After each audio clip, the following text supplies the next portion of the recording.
Brand disclaimer: the views and opinions expressed on this platform by individuals, callers, or invited guests are their own. The information you hear does not reflect the overall views of all parties associated with this brand. We encourage everyone to research all things heard live or via archive for edification purposes. Discretion is advised. Don't touch that dial. You're now listening to Debate Talk Free Radio.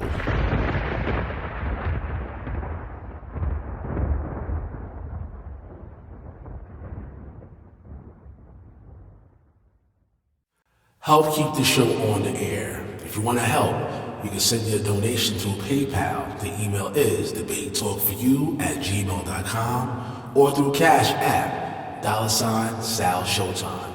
Thanks for your support. Yeah, so basically what I was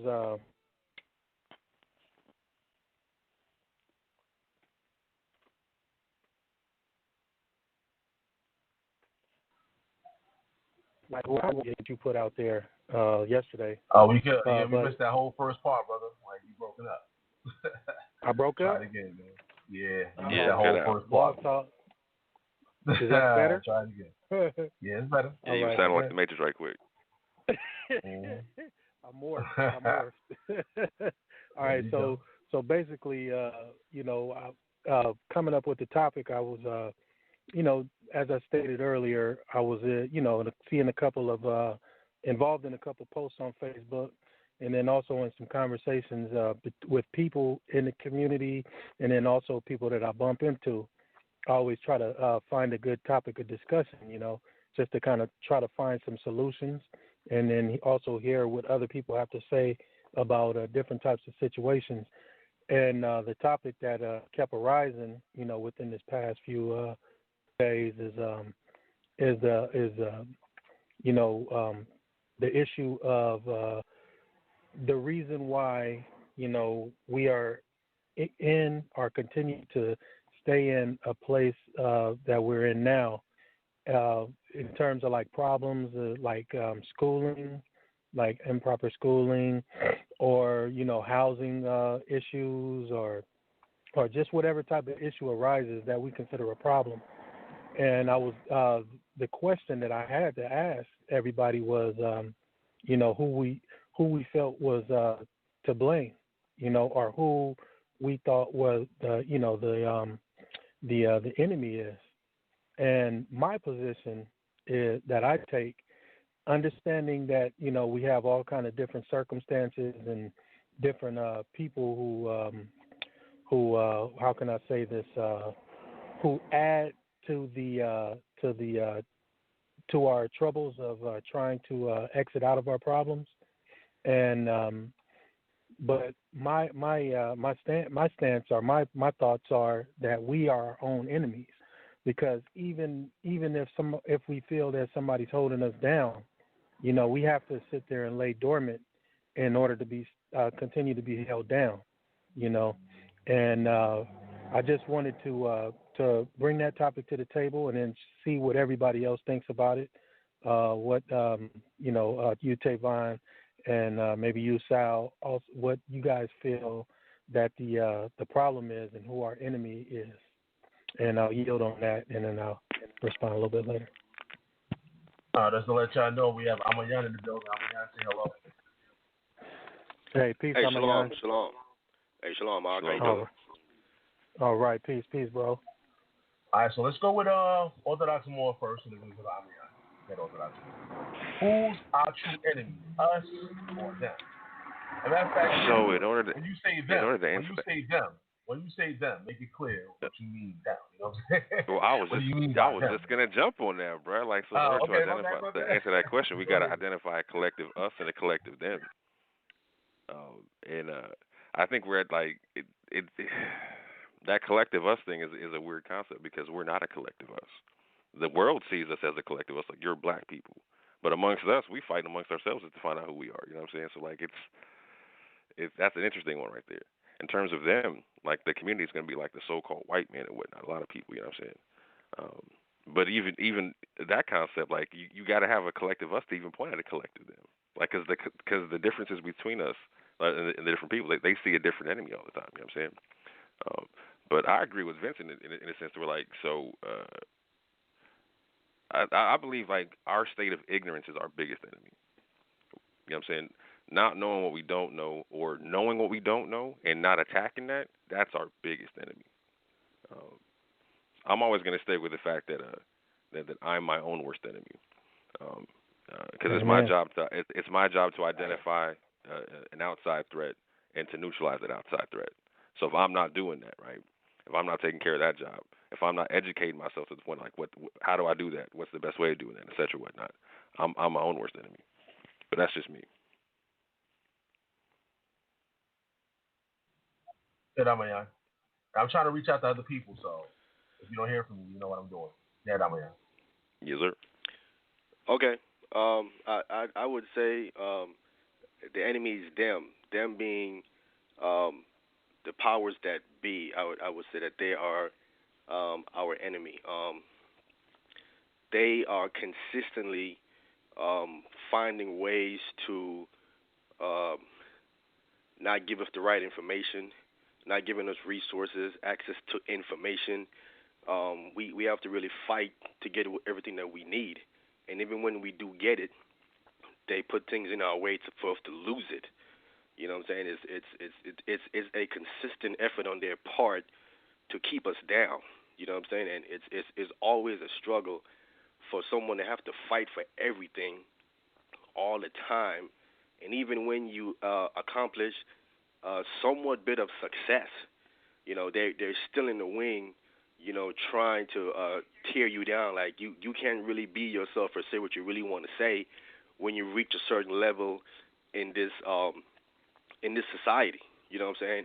If you want to speak out against homosexuality, or you want to speak out against injustice, stuff like that, you know, they want to rip you down and tear you down. You know what I'm saying? Even if you obtain some level of success, you still really can't be you.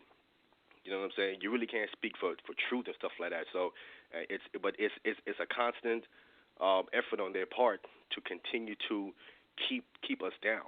You know what I'm saying? So I think they're the enemy. Even though you try to educate yourself or keep yourself educated and stuff like that, you got to watch the information that's coming from them.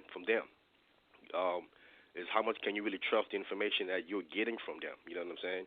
And where the information is coming from. So it's a lot for one man, you know what I'm saying, or a group of men, or individuals or whatever, to constantly try to keep themselves level-headed, poised, when you're constantly being attacked from different angles, and sometimes from your own people too as well. Your own people attacking you as well, you know. So, but for the most part, what I see that there is a constant effort from them, the powers that be, to keep us down, and they don't want to see us rise, because their fear is that we're going to take over and replace them as the dominant people around the world. So I would not never negate that.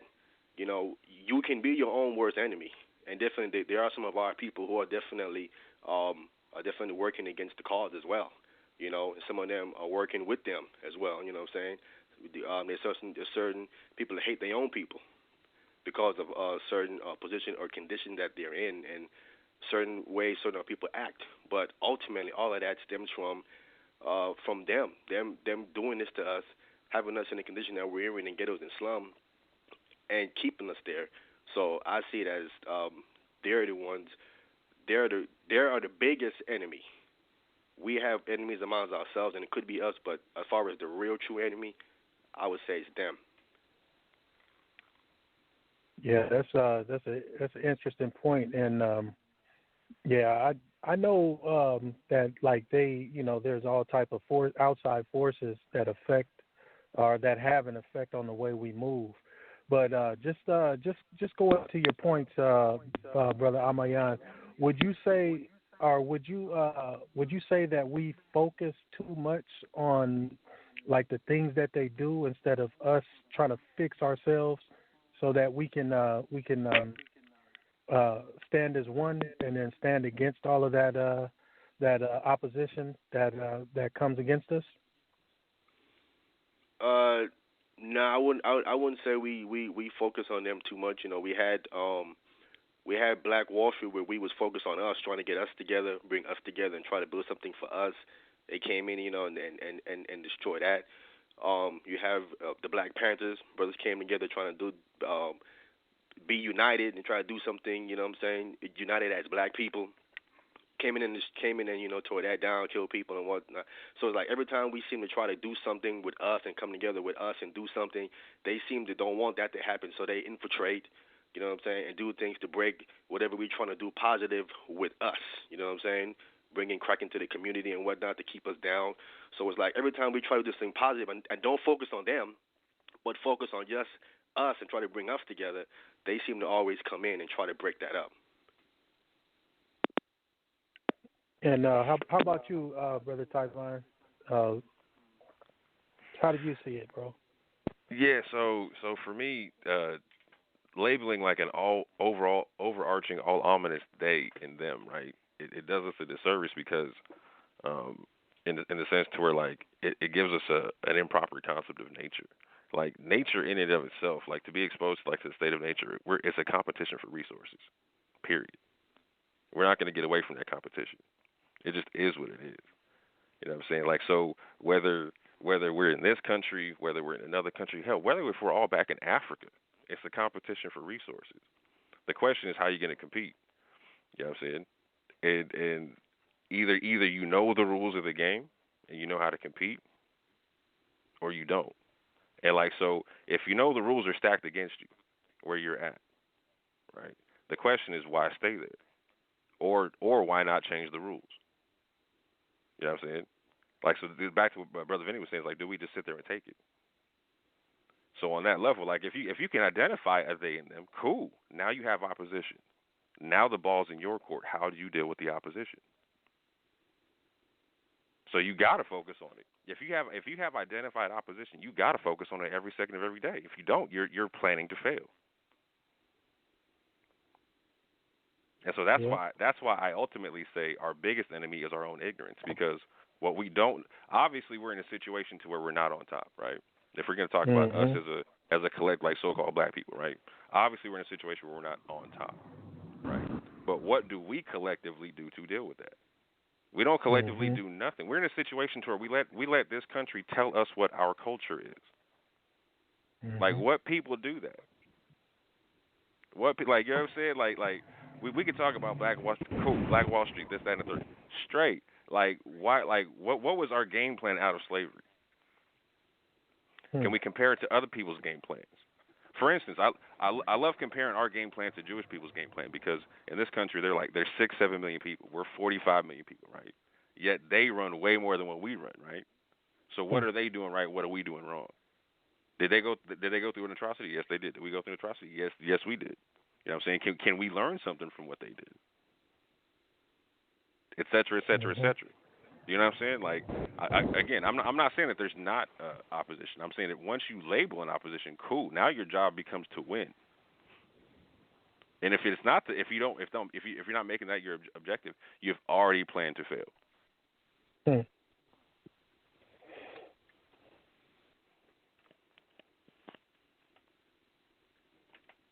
And I'll pass the mic on that one. Real quick, when I say win, I don't mean like destroy your opposition. I'm talking about secure resources for yourself in the competition for resources.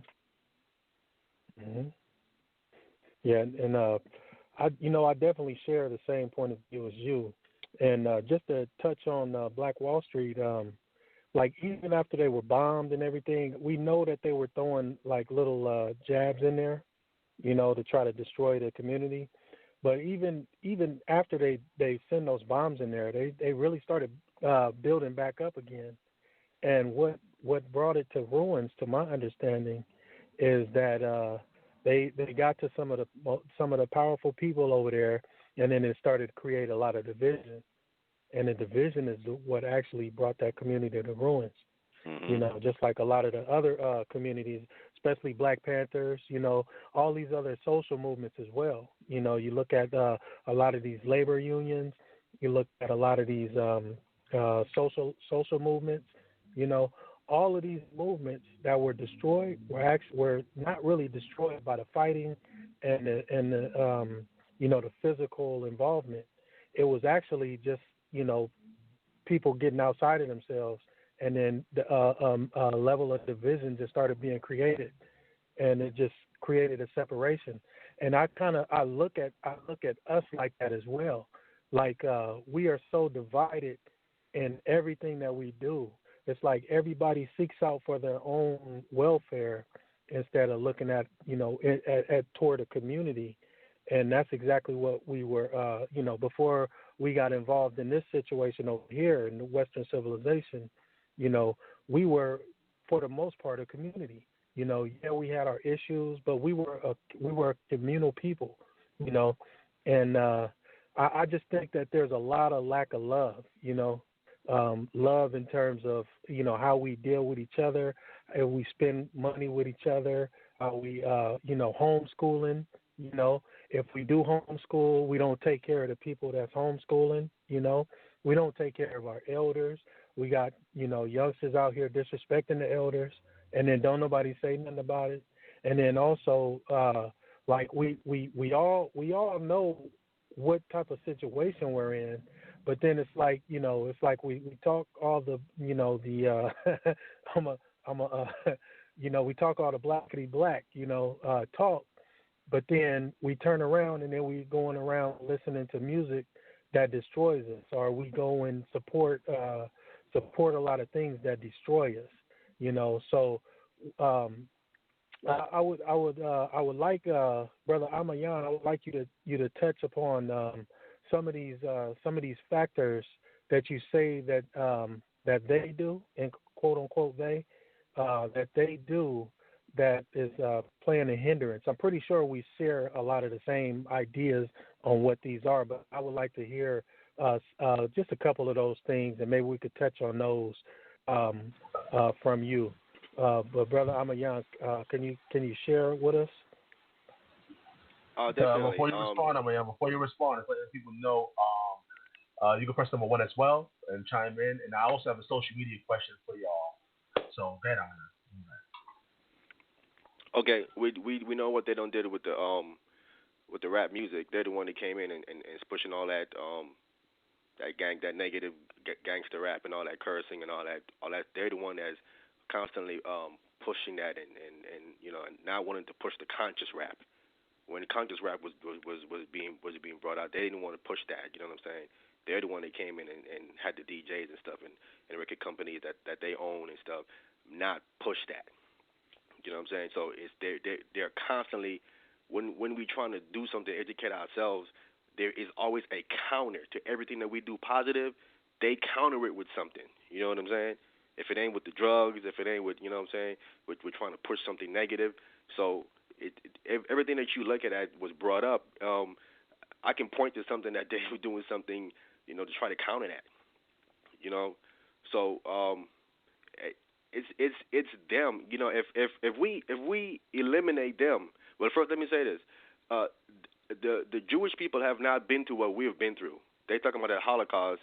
If you research about the Red Cross gave a number of how many people was actually in those ovens.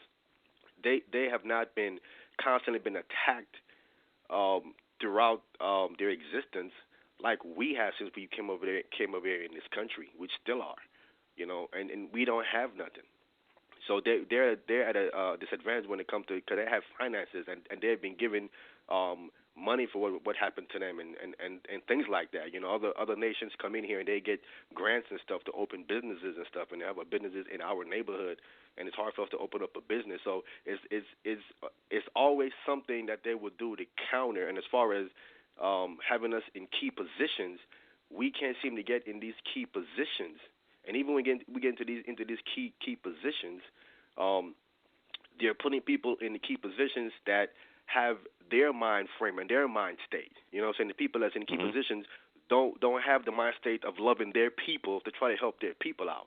100%. So those are the people that they want to put in these positions. You know what I'm saying? So it's like it's always something done to counter when we're trying to move forward, using our own people against us, and using their own resources against us.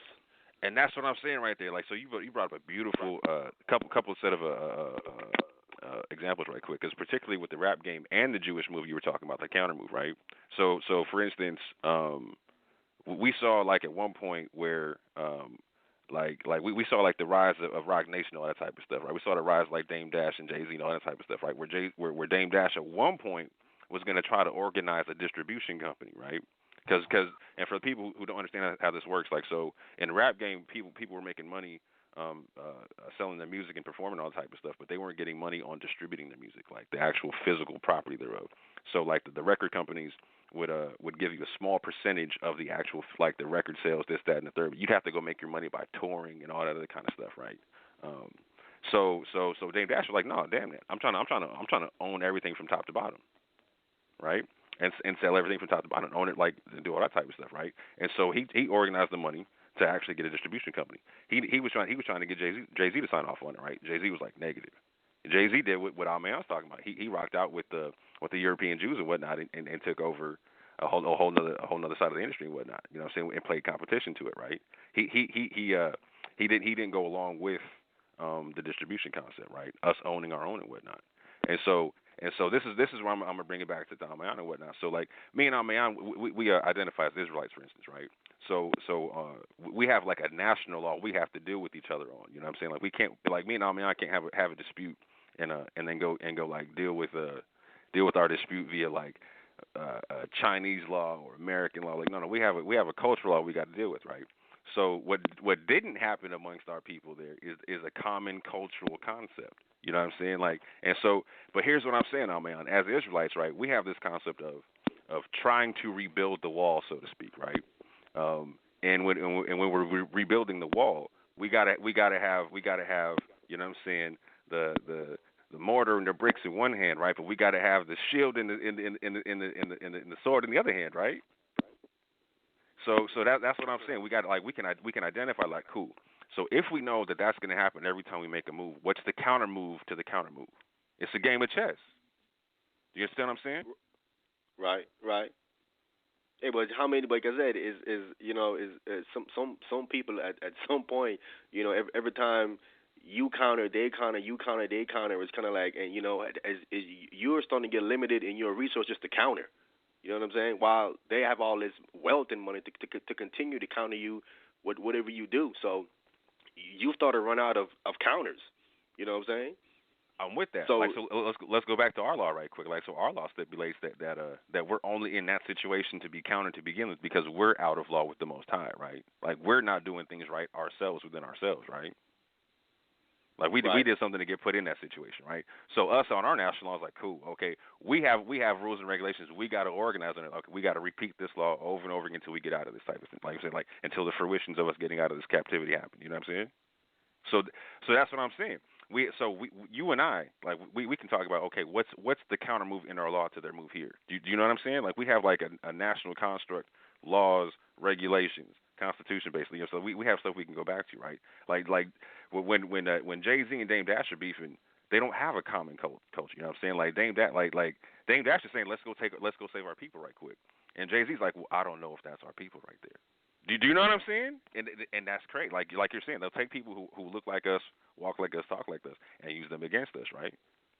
So again, what's the counter move to that? You know what I'm saying? Like, and so I agree with you. We're gonna run out of resources in some way, shape, or form. So what's the counter move to that? Like, again, that's what I'm saying. Like, it's a constant assessment game. You can't. So if you identify that there is an enemy, you're saying you're in a state of war in some way, shape, or form. Mental, physical, emotional, economic, something like that, right? So if you're in a state of war, failure is not an option. If your resources get dwindled down, now you're obligated to figure out what is the game plan in this situation. Is there a way to get out of this? If not, like, do I retreat from this battlefield and go to another one? You know what I'm saying? It's like you can't ever stop assessing the threat. You can't ever stop assessing what the solutions are. It's got to be constant game planning. Otherwise, you just knock over your king and just end the game. Right. I feel you. I mean, as far as us being Israelite, we know that the one that's going to get us out of this condition is the Messiah. You know what I'm saying? He ultimately is the one that we're waiting on to come get us out of this condition permanently. You know what I'm saying? So. But if we don't accept, if we don't accept like the game plan that the Messiah rocks with, right? We're not going to get the success that he's talking about, right? Correct. So that's what I'm saying. We got to rock with the right game plan. You know what I'm saying? Mm-hmm. What I'm saying, even when you rock with the game plan that the Messiah tell us to rock with, then he's coming again with a counter again. You know what I'm saying with that, but using our own people to trying to say that you're not those people. You ain't the true Jews. You know what I'm saying? And then putting out all kind of information, and then have our own people then you have our own people questioning, constantly attacking us with questions about we can't prove we those people. Who's the Pharaoh of the Exodus? Who's this and that? And what fish swallowed Jonah? And they come up with people trying to attack us. So trying to tear down what we're trying to build up and trying to get back to our Hebraic culture. Then it's attacked by our own people and then by them. You know what I'm saying? So you're constantly. That's under what attack. I'm saying, no brother. Our own scrolls tell us if we're gonna rebuild the wall, we gotta have the spackle in one hand and the spear in the other. You feel what I'm saying? Like it is what it is. Like we know we come from a broken people, right? Like no matter what, this is what I'm saying. We like you said, we went through our own tragedy, right? Or as a people, like slave trade was a trip. Post slave trade was a trip. Our current tragedy is still a trip, right? So granted, we've gone through some craziness, right? So I'm saying a lot of us are playing this game like there's no swords and spears on the field at all. We're just supposed to just be building the wall. Like I got you. Like no. Mm-hmm. Like building the wall is half the job. Are you going to protect the wall that you just built? Mm-hmm. Do you understand what I'm saying? Like I'll give you an example. We got a caller standing by whenever you guys are ready. But again, okay. Let me know. Let me give you an example. When we came back from Babylonian captivity, we trying to build up Jerusalem on the wall, and then you had some of the Gentiles that came in and wanted to help us, claiming that they seeking our God too. And we was like, you had nothing to do with us to build the wall to our God. So what they went and did, they went and wrote to the king for us and hindered us from building the wall, and then that shut the project down for some years. You know what I'm saying?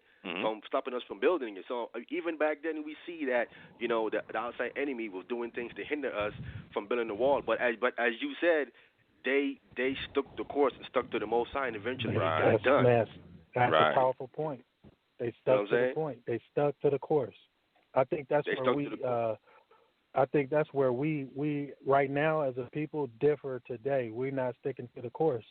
They've introduced all these different courses, and now we've partook on all these different courses, and now we're way off. You guys raised some interesting points. Let's hear what that caller has to say. See if they could share some a new point on their situation. Sal?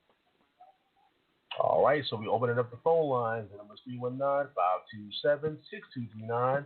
For those who just joined in, today's topic, who's our true enemy, us or them? Who's our true enemy, us or them? Let's go to 364, you're live.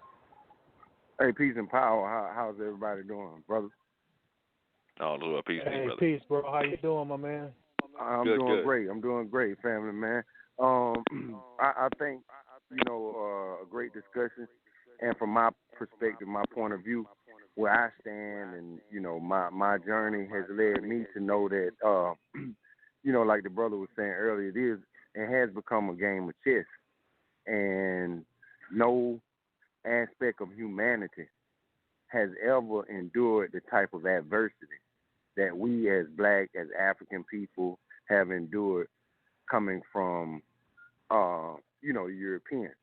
And when we look at colonialism, when we look at imperialism, when we kind of reminds me of some scenes I saw from the Planet of the Apes.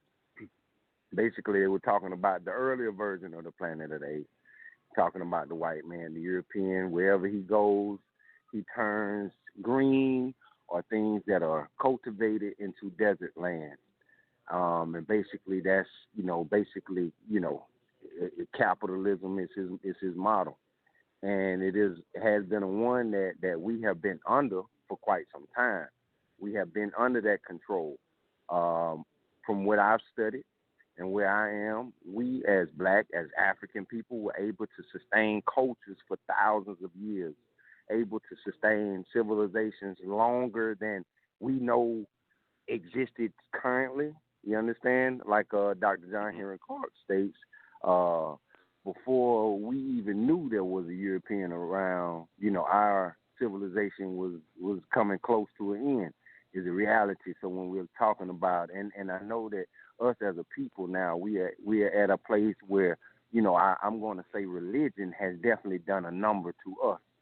Even in Christianity, even in people that go by the Bible, because I used to be in the church, and I know there'll be so many segments of people that we're going by the same word, right? You're going by the same Bible, but these people will be beefing, and they'll have, because they don't do this, and at the end of the day, we have picked up a lot of these traditions post the transatlantic slave trade.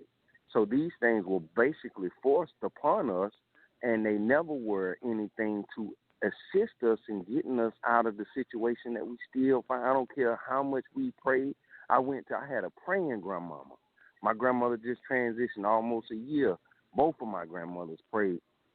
And, we go to, anniversaries.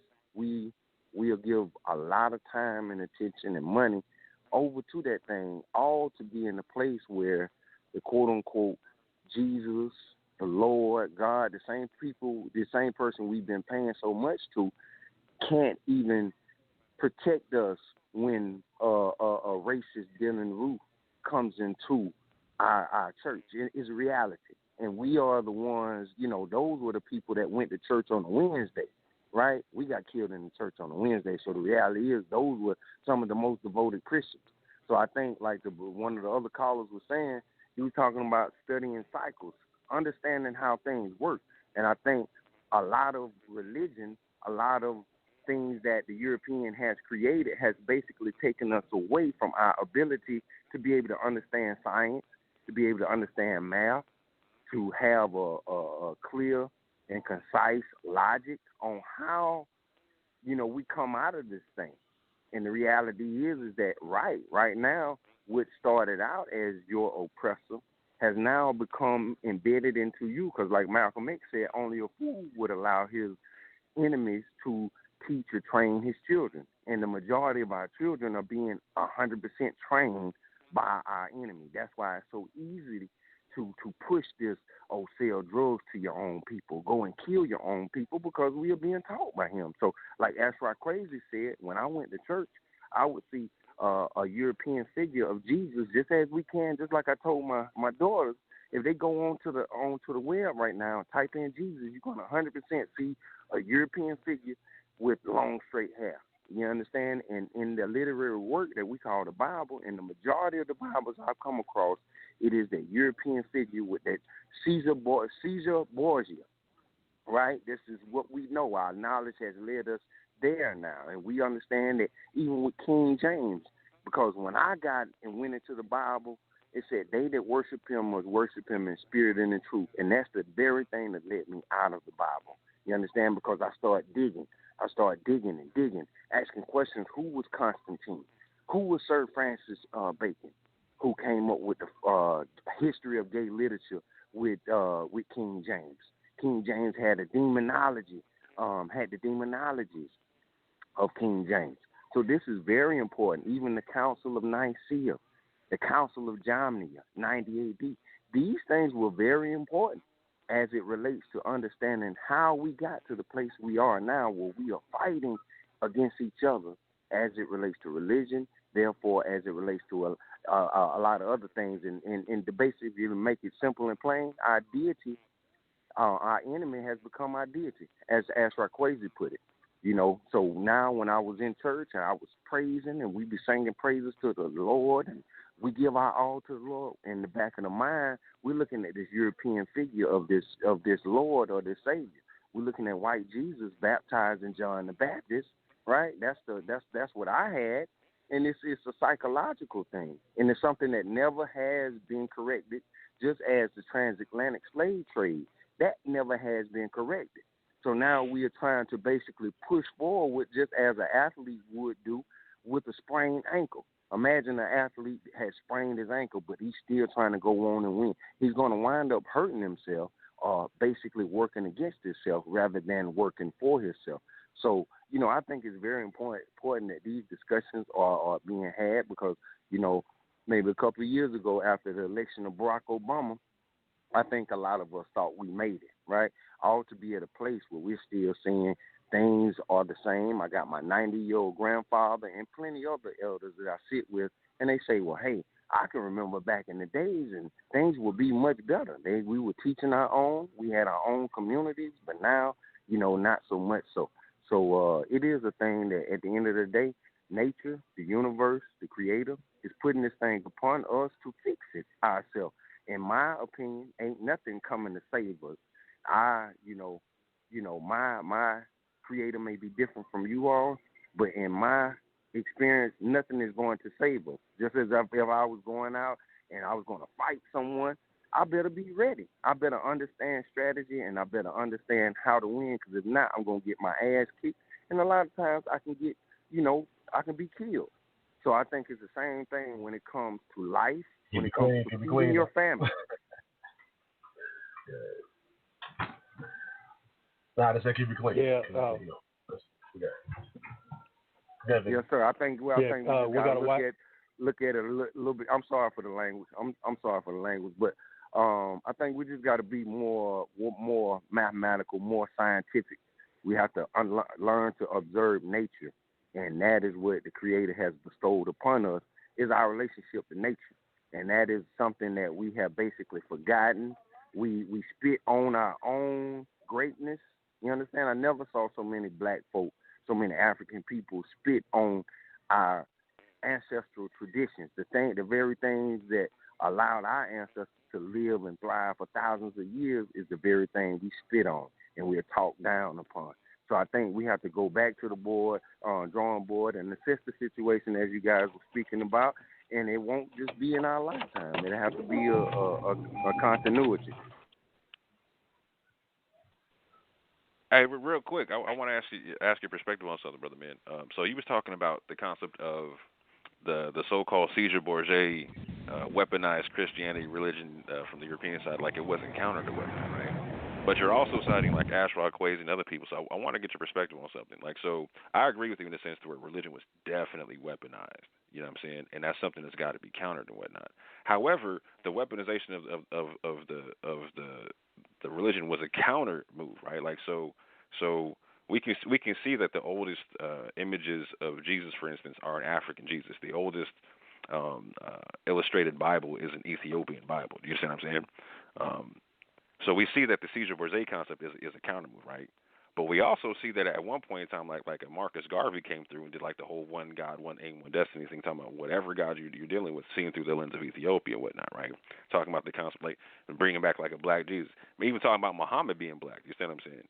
So do you feel like that wasn't recognized, like it wasn't used enough, or that it wasn't a real counter move?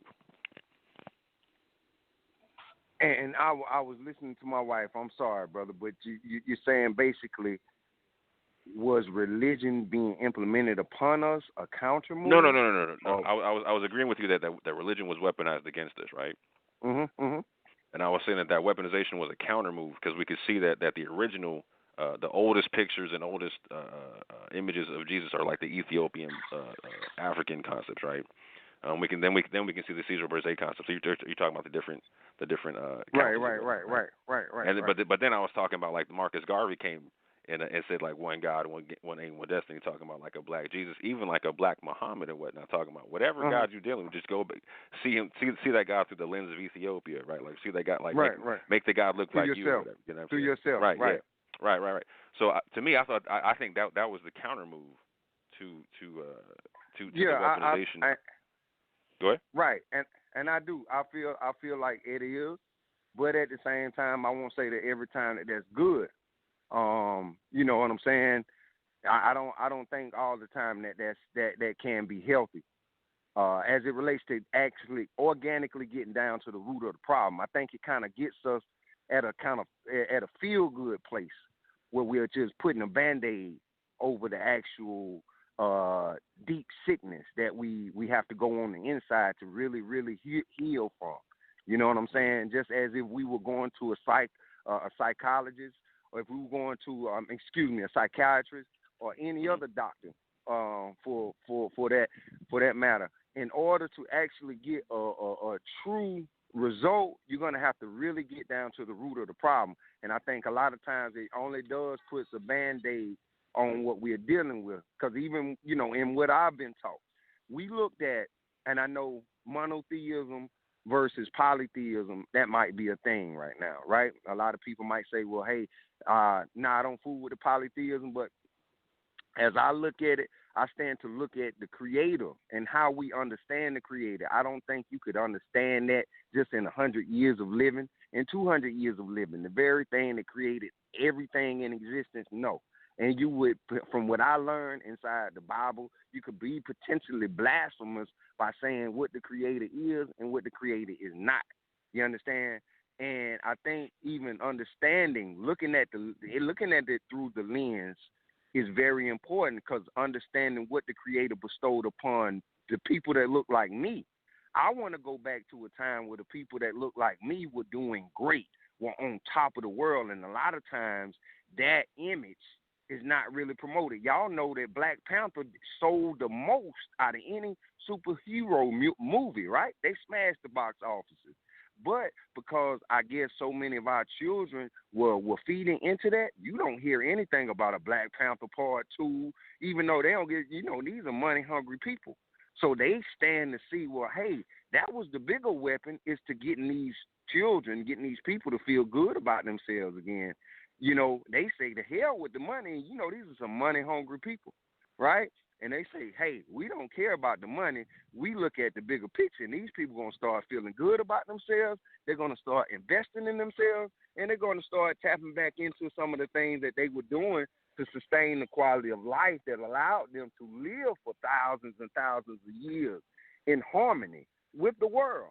We're going to go back to a place where we understand our collective connection with the world, with nature. You understand? Okay. Not just real quick, one because I'm starting to get lost on your point right quick, so I want to make sure that we're talking about the same thing. So if one God, one aim, one destiny was the Band-Aid, what's the actual problem that needs to get fixed? You said what's the actual problem that needs to get fixed? Yep. Like, so if taking our religions back and seeing them through our lenses is not the actual answer, what is the problem and what is the answer? Well, going back to your organic heritage, going back to your organic cultures and traditions, or even being a fan of those. You understand? Just as people go to museums and they admire civilizations from years ago, let's go back there first to understand what it was that our people were doing. Because even so that sounds like God, the same thing, though. That sounds like the same thing. Like, so let's say I grew up under like Roman Catholicism, right? Right. And then hold on real quick. And then I find out about Ethiopian Christianity. Right?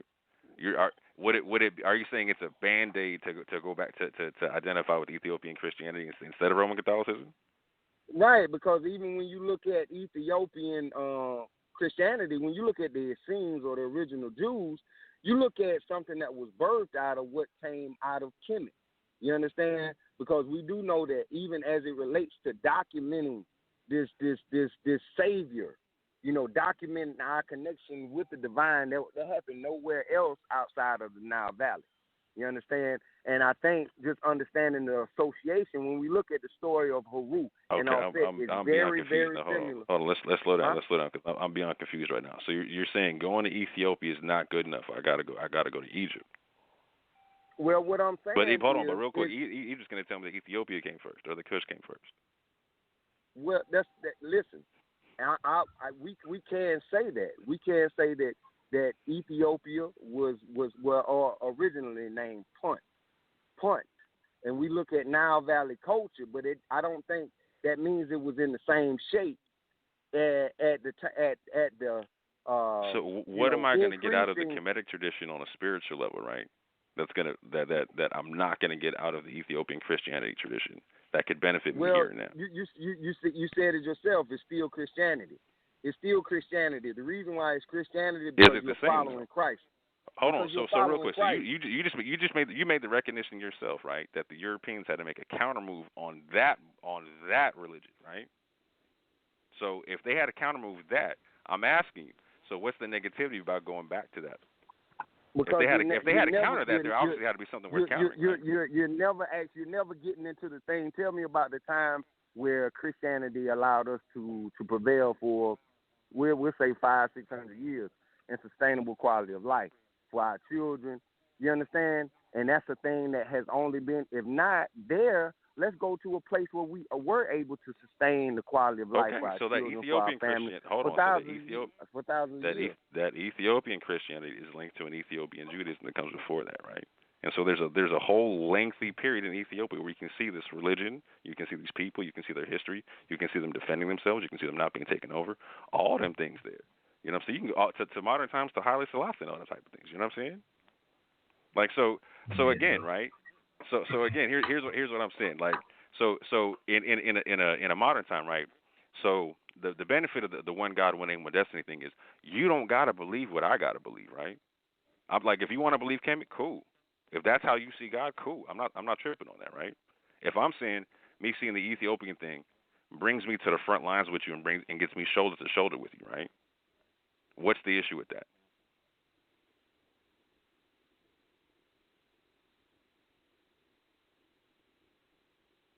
How is that a Band-Aid?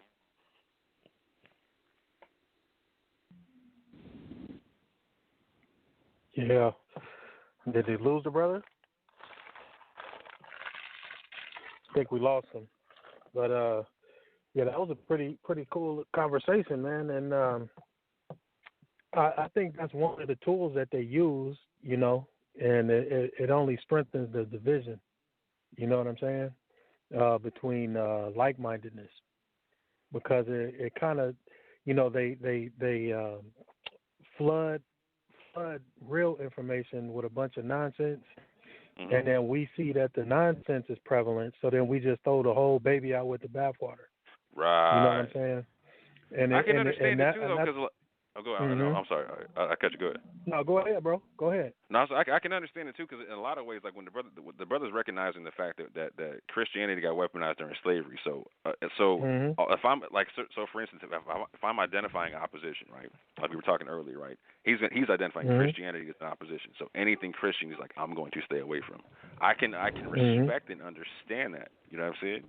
But at the same point in time, we got to constantly assess, right, and do constant risk assessment. So, for instance, if I'm rejecting all things Christian, am I potentially rejecting an ally against one of my enemies? So I was bringing to my brother a potential ally that says he's a Christian. You know what I'm saying? And it's not on the European concept, right? So that's what I'm saying about being strategic and doing constant assessment on the field and whatnot. But go ahead, Elder. You know what I'm saying? Yeah, no, I mean, I can understand his way of thinking, you know, because you really, if you learn something is false, you know, then you have like an emotional attachment to it, and you definitely don't want to keep going in the false direction, you know. So I understand why he feels that way about Christianity, because I'm pretty sure brother Armiyan can attest to it too, that we all been tricked with some misinformation, right? You know, but I think the point that it all comes down to is like the love. You know, we don't properly know how to love each other, so therefore anything that comes our way, we just we don't trust anything, and it destroys the trust that we have between each other. You know what I'm saying? And it kind of it adds to that separation that I feel is like the major destructive tool that is used against us, which turns us into our own enemies. You know what I'm saying? Because I personally, I don't feel, I mean, even with all of the things that they do, or you know, I'm going to say Western civilization, even with all the things that Western civilization does to us, and even all the lies that they tell us, you know, we still have a choice. You know, I mean, you can fool me once, and I might follow it for a little while. But once I find out that you've been fooling me, then I still have a choice to either partake in the same divisive plan that you have, that you've been using with us for forever, or I can go my own way and I can do what I know is best, and that's to, embrace our communal nature. You know what I'm saying, and help build up our communities from the inside out again. And I think we all got to start from somewhere, and I just think that just kind of like throwing the baby out with the bathwater without is. I mean, I understand why the brother is suggesting that, but I don't agree with that one. But I do think I definitely understand what it does to us, and it causes a level of distrust in us that is very hard.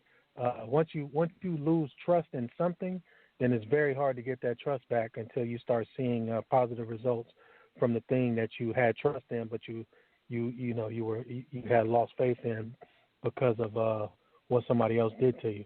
And Amayan, you've been kind of quiet for a minute, man. What do you think, bro? You think that trust plays a real big part in that divisive?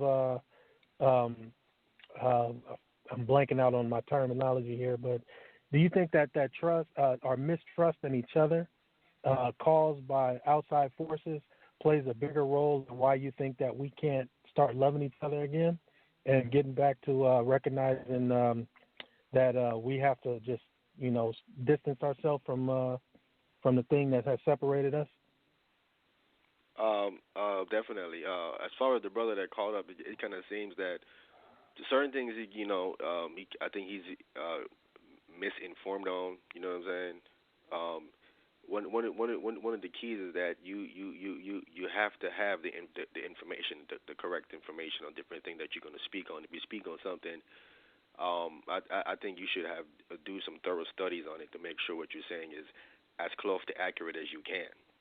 Because otherwise, you're just saying something that you're repeating something someone said without having any kind of basis in fact of what's actually going on. Because there is a Black Panther 2 coming out. It's already been confirmed. You know what I'm saying? So, coming back to your point as far as the trust issue, they say trust is earned. After all that's happening, today, using wisdom, you just don't trust somebody. Someone have to show you something to make them earn your trust. You know what I'm saying? So it reminds me, going back to like a verse that remind me that KRS-One said, and he spoke about trust, and he goes on to say, us must trust us. Us must trust who? Us must trust not fuss with us. Us with us mean us disgusting, trusting us. Okay? Right. Trusting us must trust disgust. You know, so he used all these terms and let us know that when you're talking about trusting each other, there's going to be times where people are going to let you down. You know what I'm saying? But the fact of the matter is, we still got to discuss trusting us, because we must trust us, because that's how we get out of here together. We got to come to togetherness is one of the solution to the key. It's togetherness, and that started with trust, and of course trust is earned. And so we have to find out how can we earn each other trust and come together and maintain that and go from there. Yeah, man, that was powerful what you just said, bro. That was powerful. Yes, and I want to get to that social media question, but more, go ahead and. That reminded me of the concept of Ubuntu. You know what I'm saying? I am because we are. You know what I'm saying? And this goes back to what the brother was talking about, like in terms of the caller, like we should go back to like original concepts and how we deal with things. I'm completely with that, 100%. That was actually what I was trying to talk to you about, that concept of one God, one aim, one destiny. So like, there's a story about this concept about some European missionaries went to an African country, whatnot, and they wanted to have these kids have a race to this tree, right? And whoever got there first was going to get this prize and whatnot, right? Bunch of candy, whatnot, right? So they set the line up. They got the kids all up on the line. The missionary was like, okay, on your mark, get set, go. And to their dismay and shock, all the kids linked up, hand in hand, arm in arm. They just walked to the tree together, right? And so they had to share, like the missionary had to give the bag of candy to all of them. You know what I'm saying? And they were like, wow. well, what was that? And the kids just said Ubuntu. It was the concept they had, right? And it means I am because we are. You know what I'm saying? Like we don't win unless we win together. You understand what I'm saying? Mm-hmm. So that in and of itself is the counter move. You know what I'm saying? Like right off the top, like so, like Amiyan was talking about to begin with, like the counter move that always comes. Historically, the counter move has always been white ice is colder than black ice. Oh, if you sell at your brother, I'll put you in the rulership position he's in. Blah blah, all them type of things there. You know what I'm saying? Like. Yep. It's always the same move, right? Like so even a child can defeat that concept with I am because we are.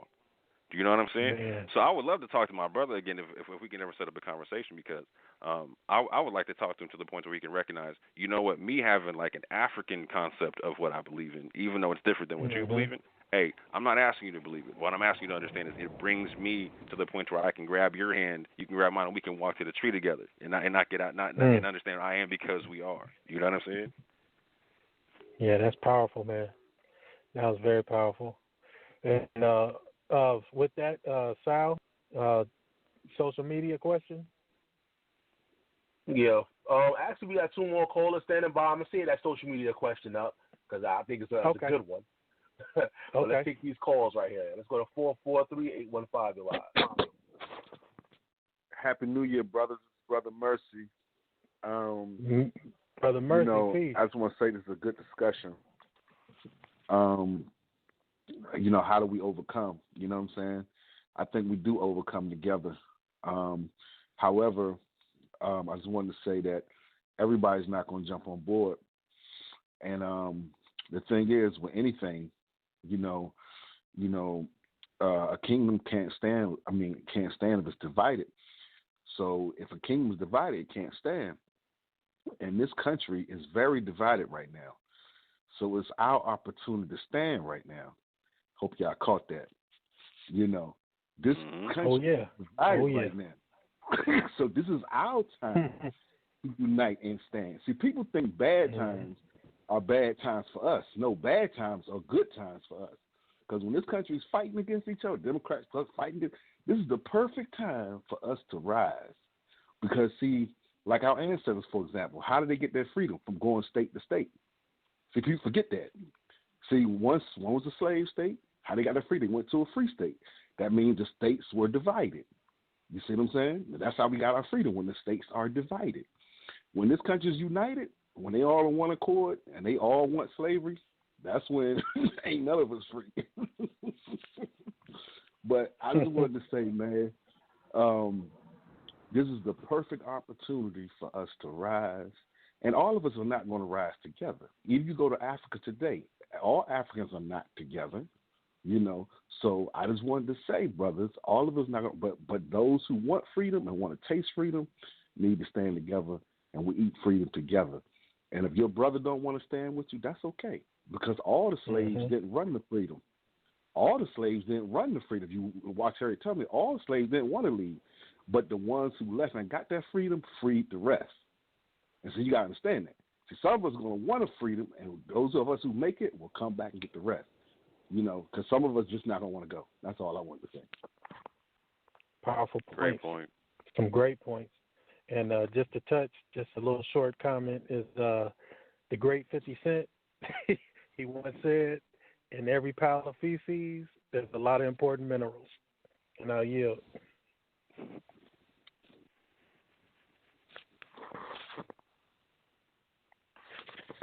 Let's nothing else. A good one. We can bring the next call. Yeah. Yep. Yeah. Let's go to 408. 408. You're live. 408. Are you there? 408-378. You're live. All right. 408. Going once. 408. Going twice. And that's a San Jose number. Yeah. I'm going to have to come back to you, brother. I'm going to have to come back to you. All right, let's go to the social media question.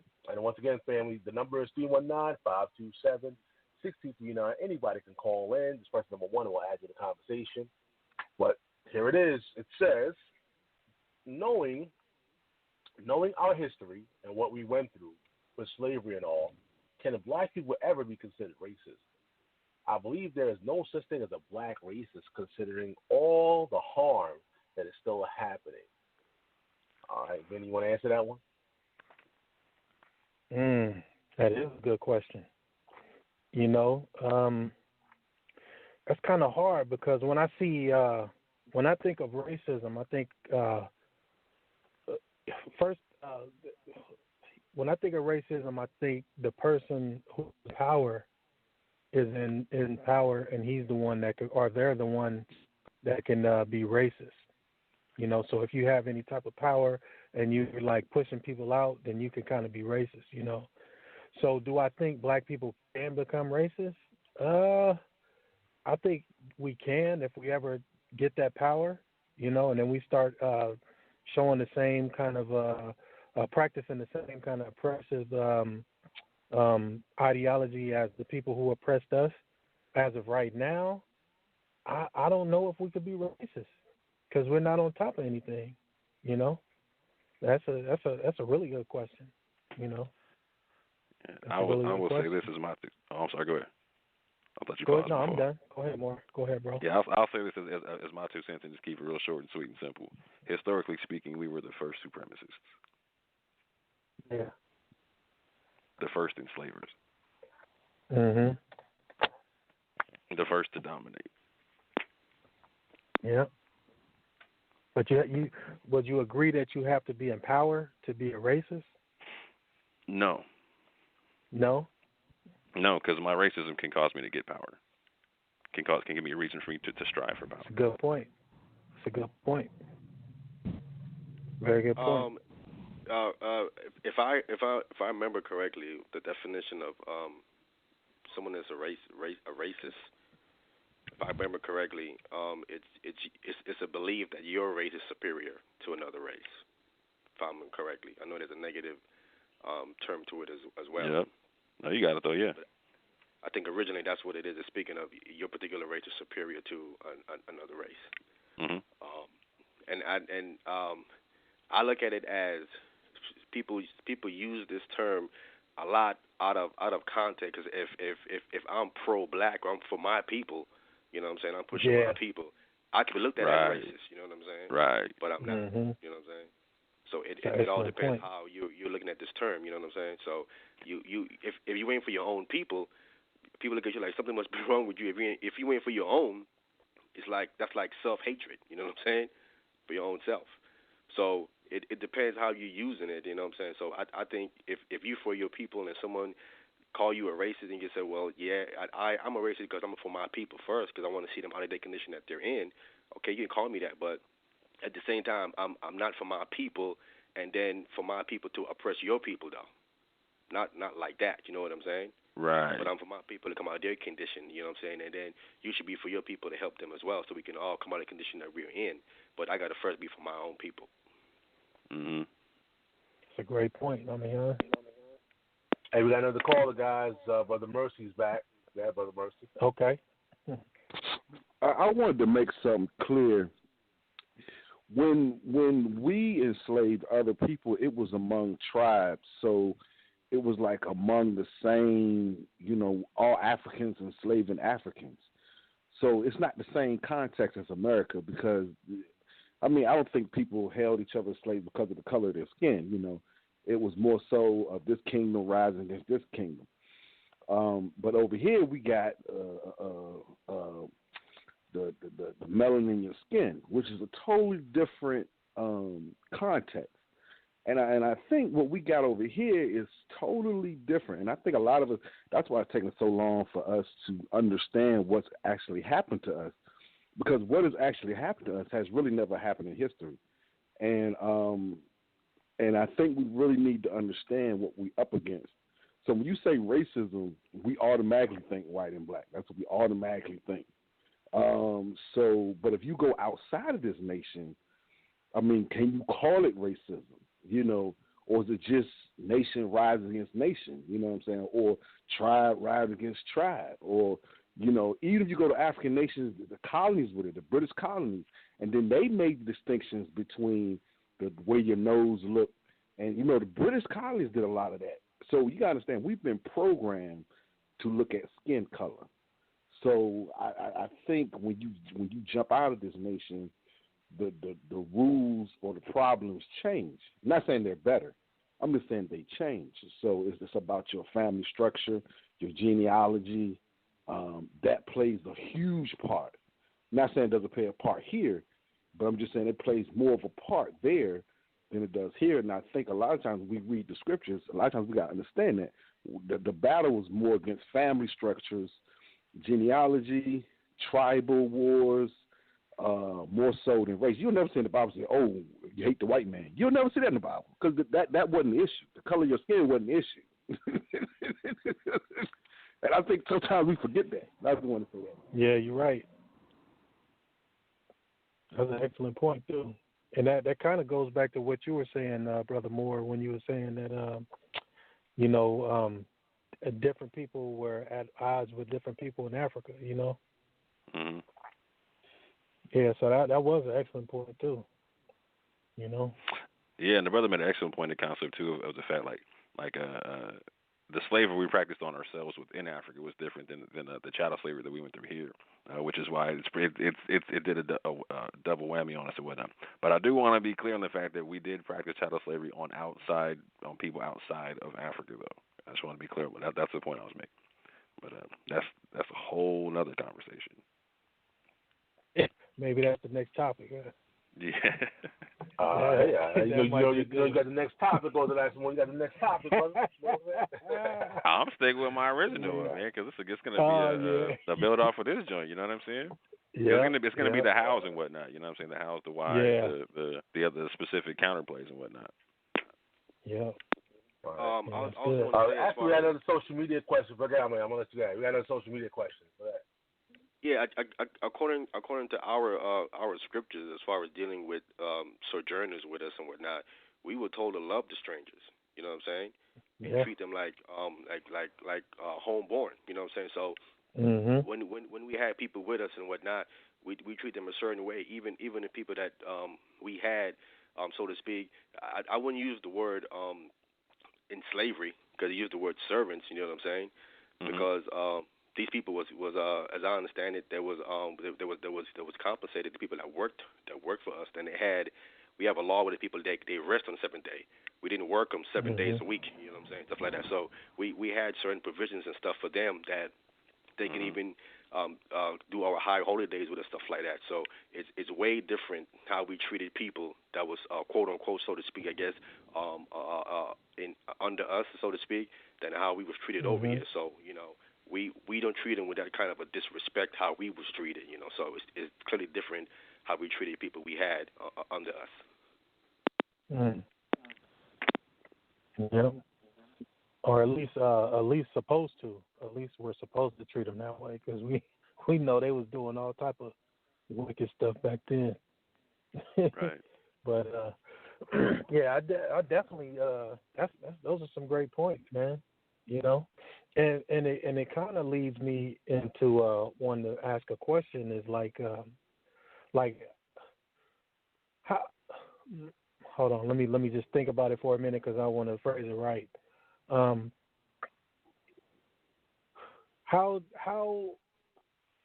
do we go about getting back to the ways that we used to get to? I know you want to touch on this in the next topic, Brother Moore. So not really touching on it too hard, but how do we go about getting back to the way that we used to be, so that we can combat this defeatist mentality? Because I feel that the our true enemy is our mentality that we have today, where we're not one, we don't know how to properly love each other. So how do we go back to getting back to the right path in terms of treating each other? It goes back to what you were talking about in terms of like the love-hate thing. Like, we don't love each other because we have a fear of each other. We have a fear of each other because of what we were subjected to and whatnot. And that even goes back to what the brother was talking about in terms of like a weaponized religion and whatnot. Because we could have had people buying into this whole Caesar Borgia concept, trying to turn into slavers or selling us out to massa, et cetera, all the way down the line. You know what I'm saying? So at the end of the day, it's a recognition of the grown-ups got to make a singular recognition, like, okay, we are people who have the wounds of going through this experience, right? And we need to collectively understand that we need to heal from these wounds collectively. And if we don't, we're going to be in a constant state of fighting each other, right? So I gotta find excuses to love you. Right. You understand what I'm saying? I gotta find excuses not to hate you. I gotta find reasons to forgive you for what you've gone through, right? Like so again, I gotta forgive you in understanding hurt people, right? And so we've all been hurt by this collective experience, right? And even though we might come from different nations, tribes, this, that, and the third, this one experience makes us one people just because of that. We're unified through that trauma, right? We might not agree on certain religious principles that are cool. Where we disagree, you can be over there with that. Where we agree is, okay, we went through this collective trauma, right, that we have to heal from. And the only way we heal that is through collective love, right? So if we're over here beating each other up for being different or whatnot, like, we're exacerbating the problem. You know what I'm saying? We've turned into the abusers on ourselves at this juncture. You know what I'm saying? And so we got to stop abusing each other and start recognizing, hey, I got to find excuses to love my brother, man. You know what I'm saying? And for the ones who don't want to love us, like amongst each other, like Amayan was talking about, like, okay, because him and I are Israelites, right? We got people want to beat us up all day. Who's the Pharaoh of the Exodus? Although I got you in that debate. Who's this, that, and the third? Blah blah blah. Whoopty whoopty. Right? Instead of being like, okay, cool. Like, that's what you believe. Cool. Right. I believe this over here. Like, is there a way we can link up the 10 Commandments in the 42 negative confessions and see if we can find some overlap and agree on how to work together collectively on that? You know what I'm saying? Nah, like, for the people who don't want to do that, cool. I'm gonna separate from you. I'm gonna let you be over there, right? Because you're sick, right? But like the brother said, right? The people who want to stay enslaved, they stay enslaved. But the people who want to go get free, they go free themselves. But eventually come back and go free the enslaved people. So while we go heal ourselves, right? Once we get healed, we can come back to the sick people. Like, you know what? We understand that you were just fighting us because you were sick anyway, right? Here's the antidote. You know what I'm saying? Yeah. I would say personally myself, it starts with freeing your mind, your mentality through information, as the Messiah said, and ye shall know the truth, and the truth shall make you free. So we starting to free your mind of the lies that you were taught. And the second thing, lead by example. You know what I'm saying? If you want someone to love, you have to exemplify that and walk that path so people can see it in you. You're not just talking about it, you're actually living it. You know what I'm saying? I think today there is a lot of lack of examples. You know, there's a whole lot of people saying these things, but we're not seeing it in the community. You know what I'm saying? The more we see these things, I think people can say, well, he's living it. You know what I'm saying? I can believe that he actually loved me because he's actually doing it. I see him doing it every day, on a consistent basis.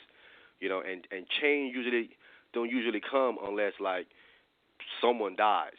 The situation with Nipsey Hussle, when that happened, people all came together and this and that. So it's like, how far are you willing to go to exemplify love and show your people that we need to love each other? It might even cost you your life to exemplify that walk, to show them that this is the way.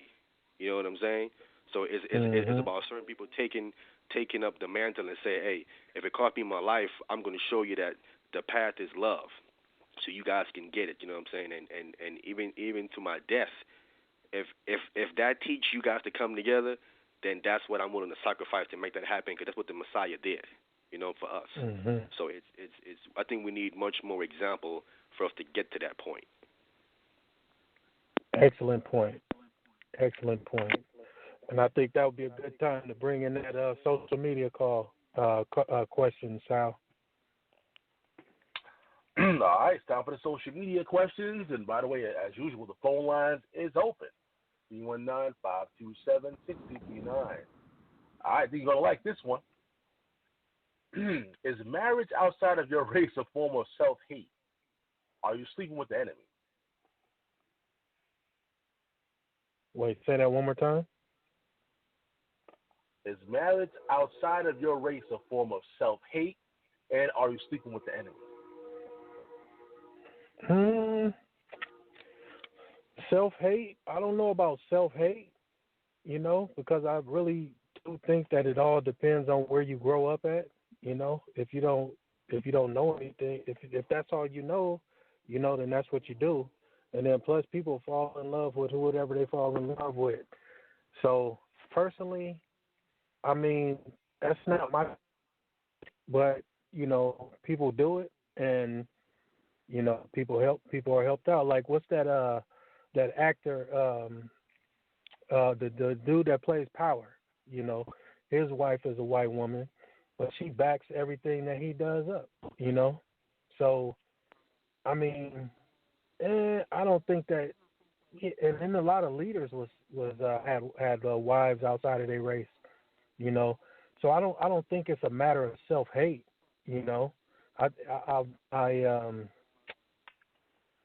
I think that that's just a preference. Most of the time, it's a preference. Sometimes it could be self-hate, but I think most of the time, it's just a preference. Now, is that my cup of tea?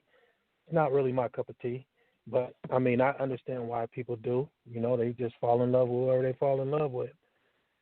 But I'll yield on that one. Yeah, let me jump on that one right quick.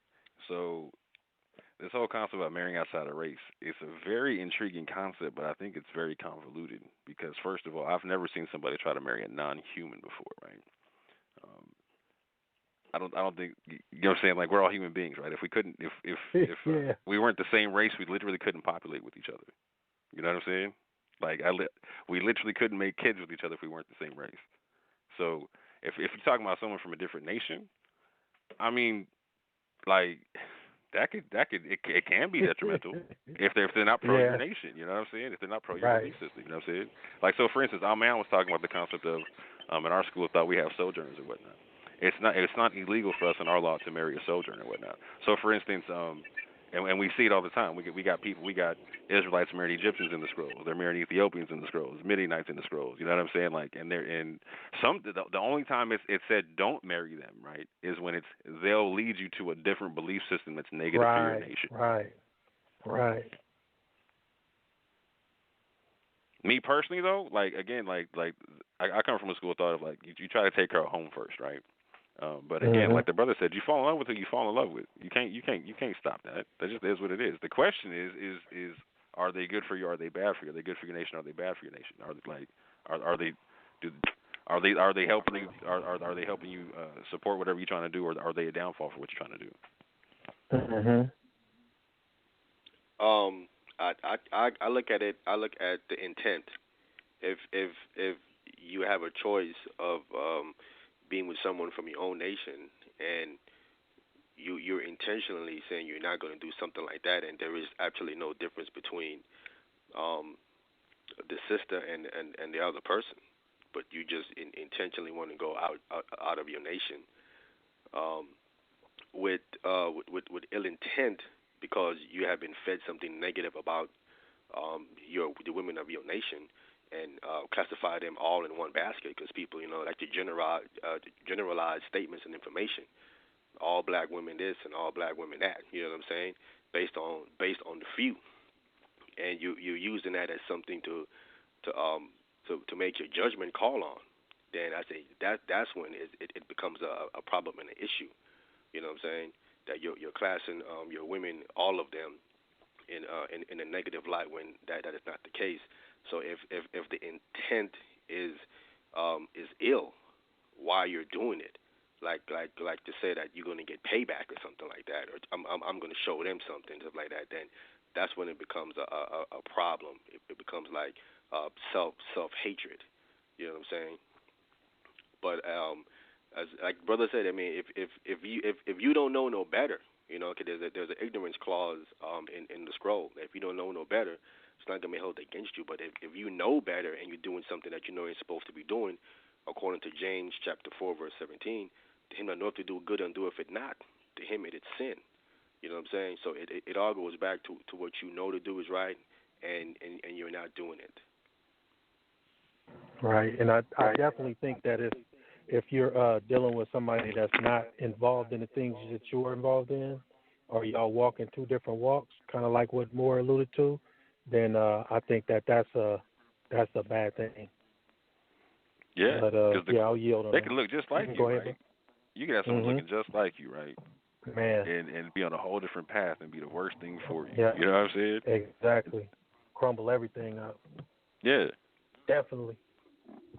And we got 2 callers standing by, y'all. We also have like 16 minutes on the air. What that means, if you're listening on Facebook, on social media, once that time runs out, the only way you get the rest of the show is by calling in. But let's take these callers. Let's go to Sheek Work. Sheek Work is here. What's going on, fam? What's going on, everybody? Peace, brother. Peace. How you doing? Peace. I'm doing well. Yeah, my bad. I'm kind of getting in here a little bit late. I was doing a Bible study, and I think it's a good conversation to have. And one of the views I remember listening to Dr. Umar Johnson, and he's very heavy into blacks staying with the blacks, and now although I believe that it's perfectly fine to go outside of your race, he kind of brought like a fair point when it comes to maybe something that people should consider, especially when it comes to the minority communities in America. He was talking about how if you marry as a male, if you marry a white woman, when that and more than likely the males die first, so you marrying a white woman and you building wealth, you are less likely to have your wealth passed off to help your people. And I think that that's an interesting thing and something that people that should actually probably keep in mind because it's actually a real thing we got going on in our minority communities where we need to be built up. But I also don't want to shy people away from loving people that they end up falling in love with, or make somebody feel guilty because, maybe they didn't do that. But, maybe if you did have that type of knowledge, or you knew about that before you chose your mate, then maybe you would actually appreciate that, and maybe you would go and, try to help and build your own people. So I wonder what, maybe the other brothers, if they even heard that from Dr. Umar Johnson, or, what you think about that concept. Yeah, I think that's a strong, valid point. Matter of fact, to be honest, man, my foundation is in the Bible, and I know Dr. Umar is not really into it at all, but a lot of the things that he says is pretty biblical, and I think like he's aggressive in his speech, but I think a lot of people paint him as a racist, and I don't think he's a racist, and it's based on what the brother Amayan brought out about if you care about your people, or if you want to see people, you're just all about your people, then people are going to paint you as a racist, But I don't think that dude is a racist, and he does make some very valid points, and that point that you brought out is very valid, because if you're distributing your wealth among other people, then that means that the wealth that could be going to your people is going somewhere else, which is a very valid point, But at the same time, he does say like you can't talk black and marry white or whatever, or just whatever, So I would say that I kind of agree with him to a point, especially when you got somebody that's talking like, we got to stay away from white people, we got to stay away from this, and then you go out and you marry somebody that you're talking against, I'm gonna look at you funny. But in terms of like if they go out and they marry, I really don't have a problem with it, especially if you guys are walking in the same direction. You guys are walking in the same path, and you're like-minded, But I think that's a very valid point that he raised, and I actually agree with it. Yeah, I got another caller, but I'm gonna let you guys chime in. Go ahead. Yeah, so there's some things I agree with Umar Johnson on, and there's many things that I disagree with him on. His concepts on miscegenation are very he's radicalized on a lot of stuff. Like I'll just say it like that. However, on this particular point, I can agree it can be detrimental, right? If you are not a nationalist, right? This all comes down to the individual mindset. If you yourself are not a nationalist, you're not going to act like a nationalist. That's just how that works. No matter who you're with, you know what I'm saying? So if you're a nationalist, you're going to be a nationalist. You're going to be serious about that. So let's say you become a nationalist after having married somebody outside of your nation. I hate saying the race thing because to me that's just repugnant. So I'm not going to do that. So if you marry somebody outside your nation, they don't look like you, right? And then you become all about your nation afterwards, right? Again, the same concept applies. Does that person support you being about your nation or not? If they don't, then you should definitely skedaddle and go change that, right? If they do, there should be no issue with you supporting your nation monetarily or doing something to set up things that are long term for your nation down the road. You know what I'm saying? Because this happens all the time in the world where you have people of two different nations who are married to each other who support their nation still. You know what I'm saying? As long as you can support that, there should be an issue. But at the same point in time, there's an expectation of you have to deny your nation to be a part of this stuff. Like you can't be pro whatever you are and being around this person's family or whatever. Nah, bro, that's a problem. Yeah. Yeah, that's Stockholm syndrome. You know what I'm saying? I would say, like I brought out earlier about leading by example. I think sometimes people are not conscious of certain things, certain decisions that they make, how it can affect other people in their community. Because if black women see black men marrying other nations, marrying white women, and so on and so forth, they look at it like maybe they don't like us, like their own women. Like, what's wrong with us?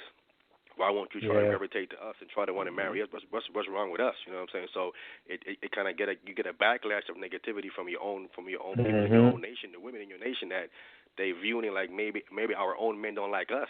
Why they're gravitating to these other women from these other nations? You know what I'm saying? So you got to be conscious sometimes when you're making a decision that how can it affect people in your own community, and how did that weigh up on your decisions? You know. And that's a very strong point, because that goes into the divisive nature.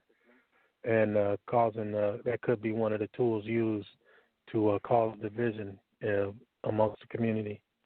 Great point. All right, Sal. 9 minutes in the air, y'all. Yeah, let's squeeze in this next caller. 9 minutes in the air. 919. This is Shaul. What's going on, Shaul? Shalom, brothers. I'm firmly persuaded that interracial marriages is not a sin. It's not a sin. Yahweh is against interfaith marriages, an unbeliever marrying a believer. Consider Joseph and Asenath. Asenath was a Gentile.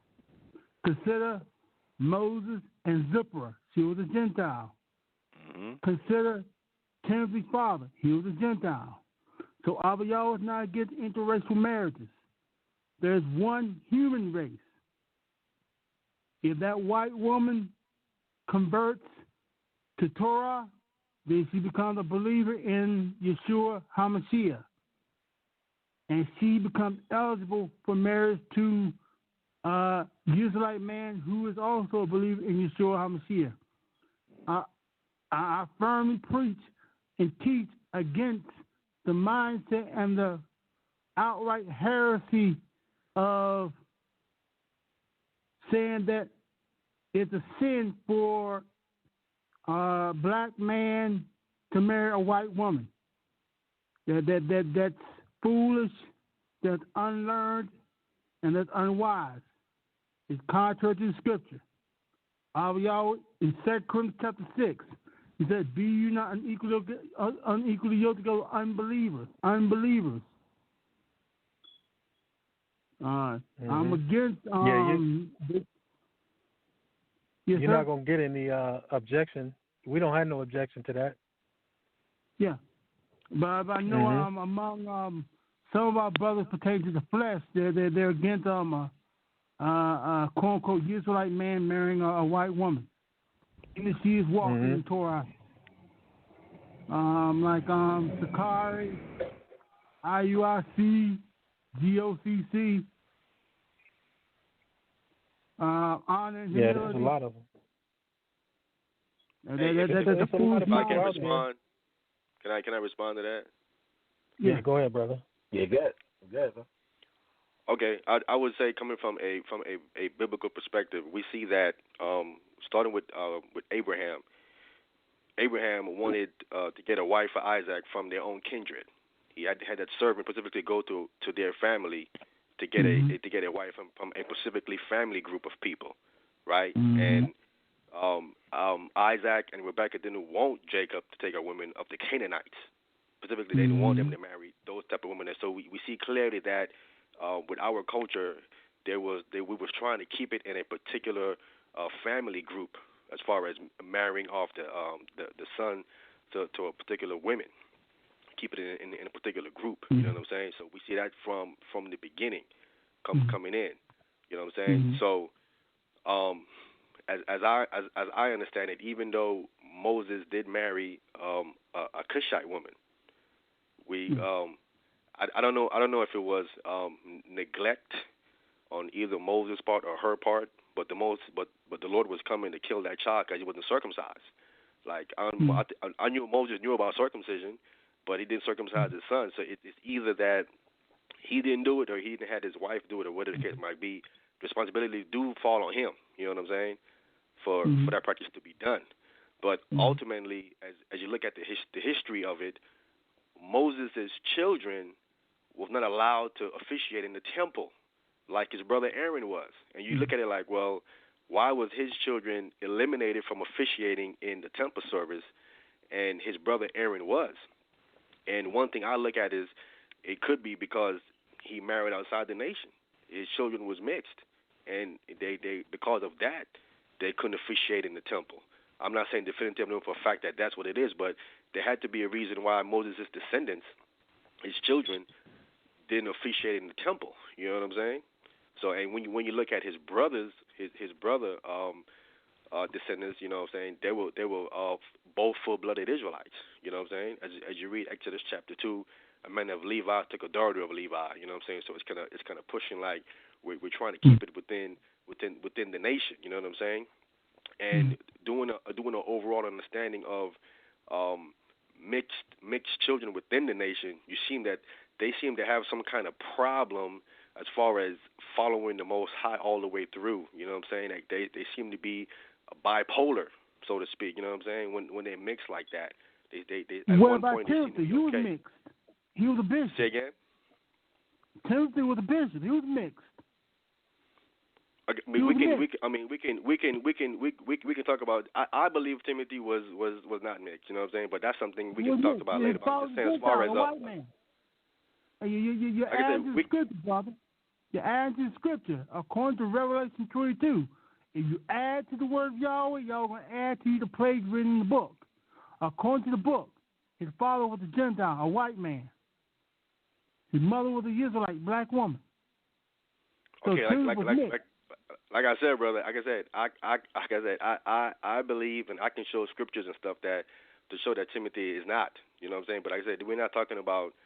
We're not going nowhere with tonight. I'm just saying, starting from the beginning, from Abraham, it seems like Abraham is directing his son Isaac within a particular family group that he wanted to happen, and I'm sure that he's getting it from the Most High. The Most High telling him to have that done, and we see a pattern of that coming all the way down. You know what I'm saying? Of course, brothers would point to Ruth. They would point to Rahab. You know what I'm saying? These things happen, but there's no way to confirm that was something that the Most High had them to do. We know according to Judges. In Judges, it tells you that at that time, men did what they wanted to do. They did whatever they felt like doing. You know what I'm saying? It wasn't that they was really trying to focus on dealing with the Most High and what He said to do. They did their own thing back in those times in Judges. You know what I'm saying? So But I'm just pointing out the original pattern we see from Moses, from Abraham, is that they were dealing with a particular family group, and there were certain people that were told not to intermarry with. You know what I'm saying? Like the Canaanites, particularly told to not deal with them. And Rahab was a Canaanite. You know what I'm saying? But she was married into. But we know that from the beginning, the Most High wanted to go in there and to clear them out because of their lifestyle and how they was living. So I'm not sitting today and telling people, because it's hard today to go and try to really identify this person as a Canaanite and so on and so forth. Like I said, like the brother brought out, you cannot know who you're going to fall in love with. But that's why I said it goes back to your intent and your knowledge, what you know. If you know, you know what I'm saying, what it is, and you're going against what the truth is, then that's where the issue come in. But there is a pattern here from the beginning that there is a particular group of people the Most High wanted the marriage to stay within. So you guys both. Oh, go ahead. Go ahead, more. No, go ahead, brother. Oh, because I was gonna say you guys both make some pretty good points. Maybe you guys could set up a dialogue between you and Brother Shaul, Elder Shaul, and Brother Amayan. Maybe y'all could set up a dialogue to have. I think that'd be a pretty interesting topic. But go ahead, more. I might spoil that right here, because here's an interesting point about what they both make, right? So the brother on the phone is making the point that it's about righteousness, right? And Brother Amayan's talking about nationality and whatnot, right? And so what's interesting about the illustrations that Brother Amayan brought out is he talked about Rahab, who's a Canaanite, and Ruth, who's a Moabitess, right? And so Ruth the Moabitess stipulated, your God shall be my God, your people shall be my people. Boom. Sojourner, right? Rahab, right? It's talked about how she was counted as righteous for helping out the Israelites. Boom. Sojourner, right? Without either one of them, you don't get the lineage of the Mashiach. Right? Like, so we got to really, really look at this. And so what I really want to point out is to all the people that they talked about so far, in terms of the Egyptians, the Cushites, the Moabites, the Canaanites. Okay, we're all talking about dark-skinned people, so-called black people, right? And so we're seeing that the only difference is what makes Rahab cool and Ruth cool is that they leave behind their foreign gods and cling to the Israelite gods. You see what I'm saying? So it's a national concept. Like the people who they look like you, they talk like you, they walk like you, but these people aren't good for you because they'll lead you to another concept. It had nothing to do with skin color. Nothing to do with skin color. That's why we can have situations where you can marry the sojourner, but the sojourner got to cling to the national structure. The sojourner can't come in talking about like, hey man, we're gonna go worship this over here and worship that. I'm like, all right, cool. You're not part of the crew no more. You know what I'm saying? Go over there with that. Yeah, Sal, I think you got another topic on your hands right here, man. Three-way. You got something to show. There we go. Yeah. And by the way, we do got, and sorry about that. I do have what's the name? Mercy's standing by. Whenever you're ready, Vinny D, you can go ahead, but Mercy's standing by. Yeah, no, go ahead, bring him in. All right, good, Brother Mercy. Yeah, brothers, this is a very good conversation. And when you guys start that round table, I don't want to be a part of that. And I'm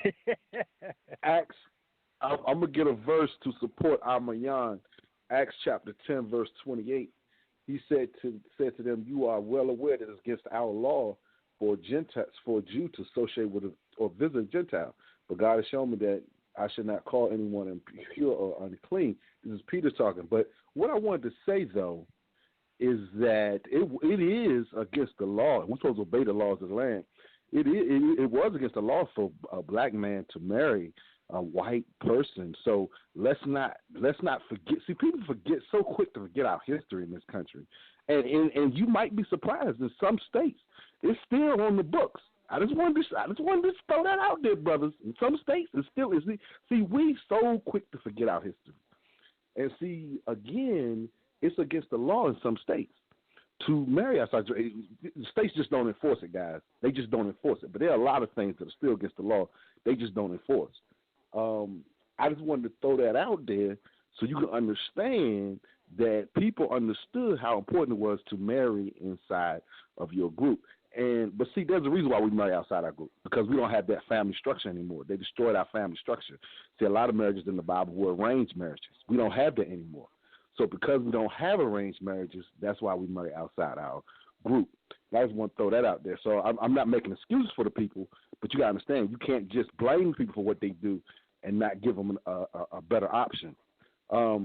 So I understand why people do it, because you know what? These brothers grow up, they, you know, their family ain't picking nobody for them, so they end up, you know, marrying whoever they marry. You know what I'm saying? Right. You know what I'm saying? So I mean, that's how it happens.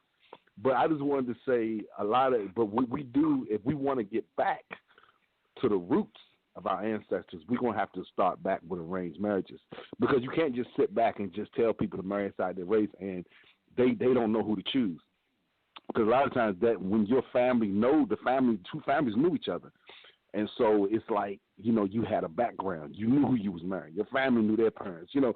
So you see what I'm saying? So families knew each other. So it made marriage a lot, you know, easier. But yeah, now, that's how you preserve a nation, bro.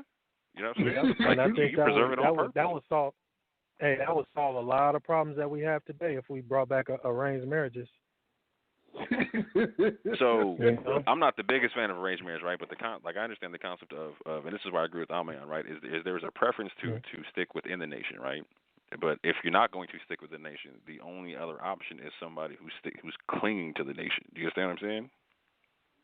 Like we don't beyond that. Like it's against the law. You know what I'm saying? Like because you will be led astray. You will lead the nation astray. That's the whole concept. The point of the law is to keep the nation strong. You know what I'm saying? Keep the nation pure, to keep the nation clean, to keep the nation going in the right direction. But to the brother's point though, right?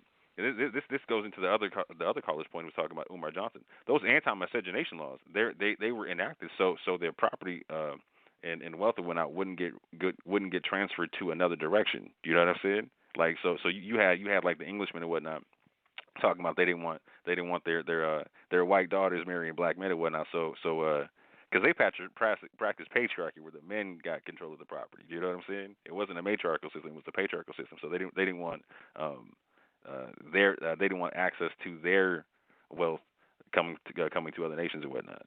That's a very interesting intersect right there. I also want to say this too as well. Like I didn't bring it up, but you know, in the time of Nehemiah and Ezra, they were marrying outside of the nation back then. You know what I'm saying? And they came together to put away the strange woman and the child from these women that they had. You know, so I heard certain people even say that how Nehemiah and Ezra and they were off. You know what I'm saying? And I don't see how they were off when they was going by the Torah. You know, so we see even in our history that there was a point when this was being done rapidly when we came out of the Babylonian captivity, that our people at that time viewed it as something wrong according to the law, and they was actually and they took measures to separate from them. You know via the law, were they sojourners or not? Though, just to be clear for the people. It doesn't say. I mean, it doesn't speak to that point. I don't remember. If they're of another nation, are they a sojourner? Like the way they specify there. That's all I'm saying. Because like they either hold on. So either these women are dwelling with us, right? Or our men went outside of our nation and married other women. It's only written one of two ways. Well, it seemed that they went outside the nation because we just came out of captivity, so they was not dwelling with us. You know what I'm saying? But, that's what I'm saying. Like that right there would lead away from the national structure. Plus, they were right. What I'm saying, they were all sinning right then anyway too. Right. So maybe they was. Oh, go ahead, Amiyan. I'm sorry, bro. I mean, so even if they were sojourning with us, and they were not of our nation, it would still be they would still be mixed. The child will still be mixed. You know what I'm saying? And they viewed it as something wrong. So they made a pact to separate from that woman and the child at that time. That's how they interpreted the law at that time. That's how what you're saying to King David for me right quick, because King David is the grandson of a Moabite and the great grandson of a Canaanite. Well, like I said, we talked about this before. We talked about this, but we talked about this before that, and when in Ruth, there is a 400 and something year gap there of lineage that's not even recorded there at all according to chronology. And it's not there. You know what I'm saying? So hold on, you're saying there's 400 years between Ruth and King David? Yes, according to the chronology there, yeah, there was like a 400-year gap of lineage that's unrecorded. You know what I'm saying? Between Obed and by the time you get down to Jesse, there is a gap in between the unrecorded lineage there. You know, that's not there. I mean, you can, like I said, anybody can do the chronology and see that there's a big gap there, about 400 something years of gap of lineage not recorded. Can I say something, Amiyan, real quick? Yes, sir. Yeah, go ahead. Yeah, let me say something, Amiyan. Hey, look, let me help you out, bro. Let me help you out. With Nehemiah, if you remember the story, he had enemies, and so he had to separate because people were against him rebuilding and establishing and reestablishing Jerusalem. You see what I'm saying? So when you see right now, we're trying to reestablish the kingdom, and we got enemies, so we can't ignore like we ain't got no enemies that are against us. And so we may have to separate from those who are not with the program. So that's why Nehemiah did that, because he wanted to make sure everybody that was on his team was really on his team. And so you got to understand, that's why he had to do it. And see, while we're trying to reestablish Torah law, we're going to have to separate, okay? So we can't act like we can't separate. We're going to have to separate some brothers, because every brother's not going to be with us, bro. I'm just going to say every brother's not going to be with us, okay? Hey, but you know what the key thing is though? They was all sinning. You know, I think them wives was making them sin. You know, because when they found the book of the law, then they was all hurtful and everything, and then that's when they separated. You know, but like you could even look at Joseph, right? Jacob took his kids as his own. Gave them an inheritance and everything. You know what I'm saying? So I think just go back to the brother Moore's point is like the scripture says, two can't walk together unless they on the same accord. You know, so I think that there's a difference between Joseph's kin, Moses' kin, everybody's kin, and then you got those who was it? It was with Nehemiah, you know, and with those wives and with those people. I think those people were causing them to stray away from the law, and then when they found the law, they was real remorseful, you know, and then that's when they ordered them to separate so that they wouldn't go back, you know, to the same trash that they was in already. And I'll speak on situation with Joseph that's in Egypt. Now, Joseph in Egypt, I don't think Joseph had a choice to tell Pharaoh, I'm not going to marry the priest of On's daughter. He's Pharaoh. I mean, if he's giving you this man's daughter, you know what I'm saying, and you refuse her, it's going to come off as disrespectful to the Pharaoh, the king, that you're turning that down. So I mean, in situations like that, you got to use some wisdom and say, wait a minute, I can't, you know what I'm saying? So I don't think Joseph was given a choice to say, hey, do you want this woman? I think it was more so, no, you're gonna marry that woman, and that's the end of it. It wasn't. I don't think it was the kind of situation where he can intervene and say, had a choice where he can say whether he want to or want to not. It was just that's what it was. If he says that's who you're gonna marry, that's basically what it was. You know what I'm saying? So I don't see a choice. I don't see Joseph having a choice when it came to marrying the Egyptians. You know, and as far as Jacob adopting Ephraim and Manasseh, I think that was something that was given to him from the Most High. I think the Most High revealed that to Joseph that he wanted to bring Ephraim and Manasseh in under his name. That's why I think Jacob did that. That was something divine that happened for that to be done. And the children are Israelites according to their father, but it like I said, we've seen it. I'm just saying the overall history of what we're seeing that we have here. You know what I'm saying? There was a clear pattern of the Most High wanted the marriage to stay within the nation, even to the fact in Nehemiah time, that's when they did that. And even in the Messiah's time, as the brother Mercy brought out, that the Jews didn't have dealings with Samaritans and definitely not with no Romans and stuff like that as far as marriage concerned, unless it was like a power structure where you really didn't have a choice because we know that Herod married a Jewish woman, but it was a fact of the position that he had where you didn't have a free say to say no. You know what I'm saying? So, but if you have a choice whether you can not go with it, I think we look at it and we see what it is that they usually stuck to their own nation. And like the brother said, we are trying to rebuild, so we got to be with our own people. Yeah, this would be a really good conversation to have where we got a lot more time to dedicate to it. Yes, sir. Yeah, I think that Sal, you heard it. I don't think nobody would mind. But yeah, you might have to set that Sal, one up anybody on else? Yeah, we do that too. Yeah, so it go longer because you probably need more time than 2 or 3 hours. But Sal, anybody else or any more questions? Nah, everybody else is listening to the program. Sheek, you still there? Do you want to mention anything before we move on? Yeah. I guess nothing.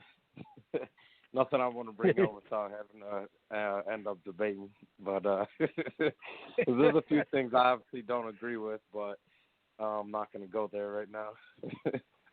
Yeah. So, but yeah, well, yeah. I mean, what I see is, especially when it comes to the Bible, when it comes to the full context of the whole Bible, I see that God wanted, He created humans to rule over the earth and to have communion, to have a relationship with them. And so what God wants is He wants to build us back up, and He wants to make a nation out of humans, and He wants to make a holy nation out of humans so He can have communion with us. And so, which is going to be multicultural and, multiracial. And so the Bible does not support, now I think it's okay for, like I tell some of this other guy who is he's a ISUPK, and I told him, it's okay if you think your calling is to wake up our people, then all glory to God, go ahead and do that. But you cannot tell people that they don't have the same salvation as you do. You can't tell people that Christ did not come and die for them, because everybody is dealing with the same issue. We all have sin, and we all need to be reconciled back to the Father. So if you want to focus on your people, then do your thing, but don't misrepresent God and the Bible by making it seem as if we shouldn't be dealing with other nations and we should only focus on our nation, and this is all about building up Israelites, the fleshly Israelites. No, this is about building up a holy nation of people. This isn't about building up a race of people. So that's all I got for now. And I appreciate being on the panel and being able to propose a question and to let everybody know kind of my opinion. All right, yeah, thanks, brother. I appreciate that last statement too, brother, man. Not to cut you right quick, but just so you know, to back your opinion on what you were saying, Psalm 67 in Hebrew, it's seven verses, bro. Psalm 67 in Hebrew completely backs what you're saying, and it has a surprise for you in there. But go ahead. Thank you. Yeah, appreciate you. All praises, man. Appreciate you, bro. And Sal, I don't know. Anybody else have anything to add? I think that's a pretty good place to end it at. Oh yeah, I mean, I obviously disagree with what he's saying. I don't think the text support what he's saying. I don't think the text support what he's saying at all whatsoever, because the Jeremiah 31:31 is specific. Who is he making a new covenant with? That doesn't include everybody in there. So we see instances in here where he's directly speaking, dealing with one nation of people. You can, if your opinion, if you think that he should include the people, it's fine. But the text itself, as far as a covenant is concerned, which is a contract, Jeremiah 31:31 is specific to just one nation of people. I think that at that point, that should be where everyone should be included in that, right then and there. because it's way after all that stuff with the wilderness and all that stuff in there. And this is hundreds of years later, but still we still see a Pacific people again. And then Isaiah 14, he says he will yet choose Israel again. And we seeing a pattern here consistently of as far as choosing, as far as him choosing, the text is saying he's choosing Israel. It should be saying, well, now I'm choosing everybody. But it's consistently saying that he's choosing Israel. The covenant is only again with one people. You know what I'm saying? But, I mean, people can, when they come into the New Testament, they're going to interpret Gentile as non-Israelite. That opened up a whole other can of worms again. You know what I'm saying?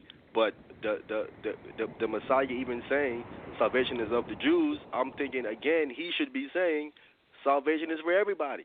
Why is he stopping only at one nation of people? Why is the Messiah not including everybody in the situation again?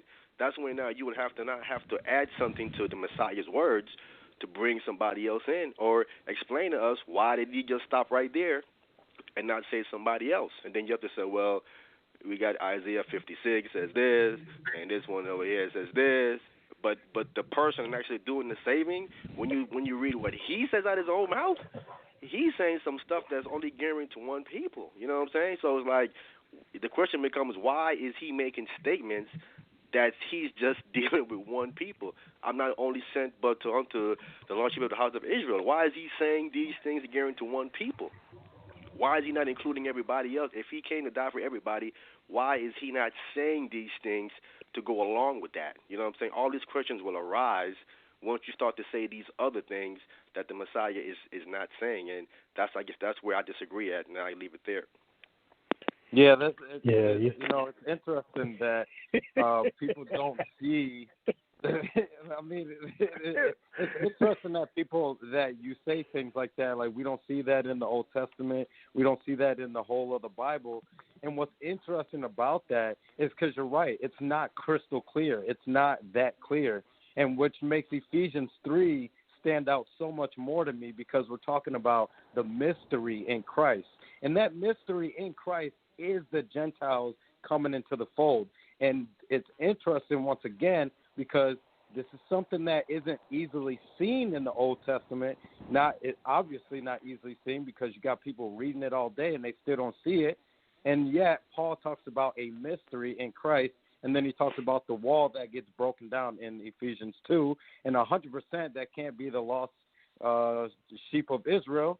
It's got to be the Gentiles, because they were the only ones that they were actually separated against. So, I mean, I'm always willing to have a dialogue or debate on that, prepare some notes. But 100%, God is not a racist. God does not care about your race. God already told us that he looks at the inward man. He looks at the heart. He doesn't look at the outward appearance. So it's just a mystery, and Paul reveals that mystery for us. Hey, this is going to be a really good conversation. Yeah, so real quick, I'm going to read one verse in say? Hebrew, and I'm going to just let it go with that, right? So I asked my brother to check out Psalm 67, right, because there's 7 verses in that chapter, right, small chapter. And in Hebrew, it's a dope chapter. And I'm just going to read one verse right quick.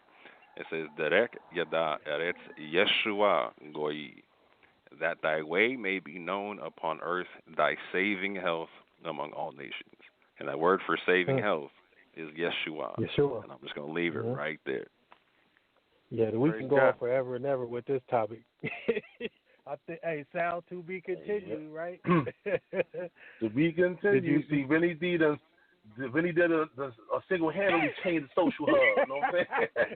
To a whole other program. You know what I'm saying? Yeah, Vinny, they got the whole next month book. Hey, these are the last 2 shows. See what Vinny D do? They kind of both ended in Bible discussion. That's all right, though. Wherever it take us, man, that's cool. But that's gonna be a good one. I'm actually looking forward to it. I wouldn't mind saying a couple 2 cents for that one, but I think that's gonna be a good one. We got some round tables out this show. We got some debates lined up, future possible debates, all of that in this show. I'm telling you, we got 2020 lined up. Yeah, exactly. Well, let's get some last words from everybody. We got Brother Mercy. You still on last words, bro? That. Yeah, I just wanted to say, brothers, that I love you all. But I wanted to say though, brothers, that we got to keep the mission, in context. And like I stated, I don't know if you brothers heard me, it's still against the law. And you might want to check the books out for interracial marriage. So we can't ignore that. And the reason why I say that is because that's important to understand, because the Bible does talk about obeying the laws of the land. So we can't just ignore that. And I don't want us to be colorblind to act like these things don't exist, because then we change the mission from helping our people to keeping the people on top. And that's usually what happens. We can have a black president and still have the same problems. See, this is the whole problem, because we're not addressing the real problem. So I want to do like he talked about Nehemiah, and then he talks about Aaron. I'm real quick. Then he talks about Aaron. I think the reason why Aaron's sons were chosen as priests because Aaron was Moses' older brother. That could be another reason. But I just wanted to say, though, really quick in closing, that we have to rebuild ourselves first before we can help anybody else, because you can't help nobody if you don't first help yourself. And I just wanted to make that clear, because I know we quick to help the white man, but understand he's got plenty of help. And so he's helped himself by enslaving us. So we can't forget that. And I think we just need to help ourselves a little bit more. And then if you want to do all the marrying outside, you do all that crazy nonsense, that's cool. But let's uplift ourselves first. Let's keep the vision the way it is, because surely I understand everybody's point. We just want to love everybody. But we gotta learn how to love ourselves, and that's it. All right, let's go to Sheek Work. Last word, Sheek Work. Yeah, appreciate it. So once again, thank you, Sal, for having me on here. I appreciate the brothers' comments and their input. The scripture about what's it called? So it's interesting. So when it comes to the Bible, a lot of times it says things that it seems like it's not. You have to read it in context sometimes. Like the brother brought up about the wives, he put it in context. There's another scripture in Isaiah that talks about how God created the heavens and the earth alone, nobody right beside him. And yet the scripture says that Christ is the one who created everything. So which one is it? Is God alone? Or maybe there's a context to that scripture. And the context is that the nations were, or the Israelites were trying to worship other gods, and that he was saying he alone, in comparison to the other gods, created the heavens and the earth, not talking about God being one person. So I think we got to be careful. Brother Josh did a great class on how the Bible was written in such a way to where unbelievers will be confused, and we also know how Jesus speaks in parables. The Bible has a fair amount of things that seem to contradict each other, and like no one has ever seen God at any time, but yet the Israelites has seen God in the wilderness. So I think that we have to see these seemingly contradictions. We got to see how the Bible speaks and take everything into account, because when God is talking about he only loves Israel or he only deals with the Israelites, there's a context to that. And so, I pray that we all seek the truth. I pray that we all get the truth, and may God help us and soften our hearts, and so that we can receive his truth. And once again, I appreciate the time, and all praise to the Most High God, and shalom. All praise to the Most High. All right, shalom. All praise to Sheek Work, no doubt. Let's go to Amayan, last words. Okay, I want to thank you, Saul, for hitting me up, bringing me on. Let me give my insight. Brother Vinny, Orthodox Moor, all the other brothers that called in with their take.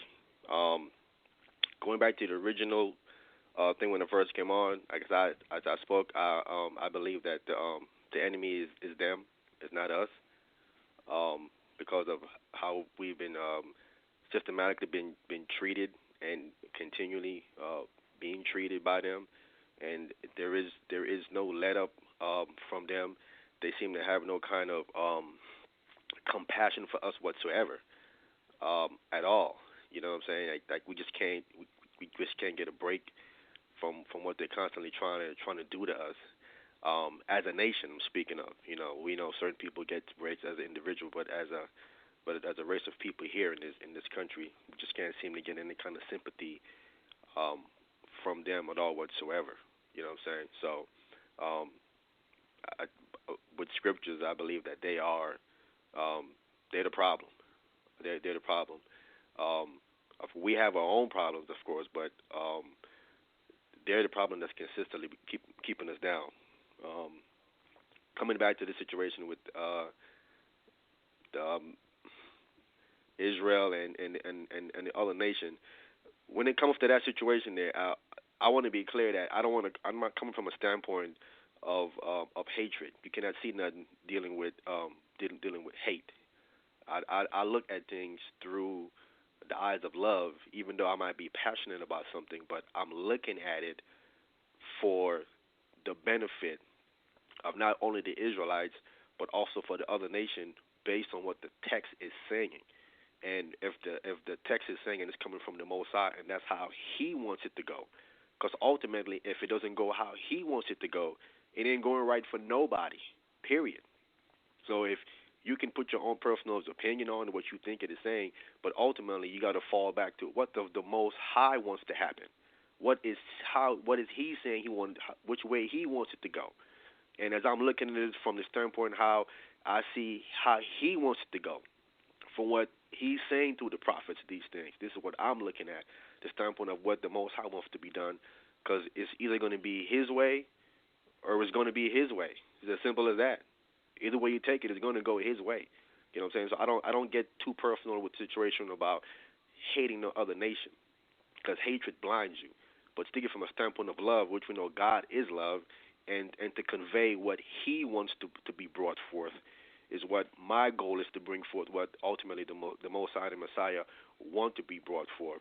And as I've seen it, that's what I believe He wants to be brought forth, is for His people to be dealt with first, and to get them in order, to get them together first, and get them salvation first.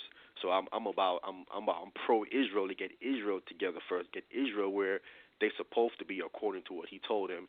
You shall be a nation of priests unto me. Let's get them where God wants them to be first. And once they're locked into what they're at, then we can go ahead and start speaking about these other nations coming in and dealing with us. But it's first things first. And I believe Israel is first. And if we don't deal with that first, how are we dealing with something else that outside of that, when we don't deal with the stuff that's first? You know what I'm saying? And with that, I'll leave it there.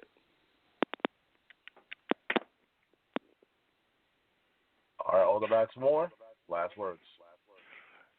Yeah, in terms of the enemy concept, again, family, I'm of the position that we are the only people who can be our own worst enemies, because in a state of nature, you're competing for resources, and so somebody trying to compete with you is just how it is. So we can choose to compete against each other, or we can choose to work with each other. And I'm of the opinion that we should look for excuses to love each other, and let each other heal. In terms of the Israelite concept, I think it's a really good microcosm to look at, in the sense to where it's a concept, it's a conversation about nationality and national structure, and how do you deal with that. And so I definitely implore the family to tune in going further, because we're going to be talking about this quite a bit this year, I promise you. And it's going to be a good year to do so in 2020, in the election year, etc. So with that, I say I appreciate y'all tuning in. Shout out to Vinny for a good, great topic. You know what I'm saying? Shout out to Amayan for coming through. Shout out to Sal every time. And shout out to the family listening in. Peace and love.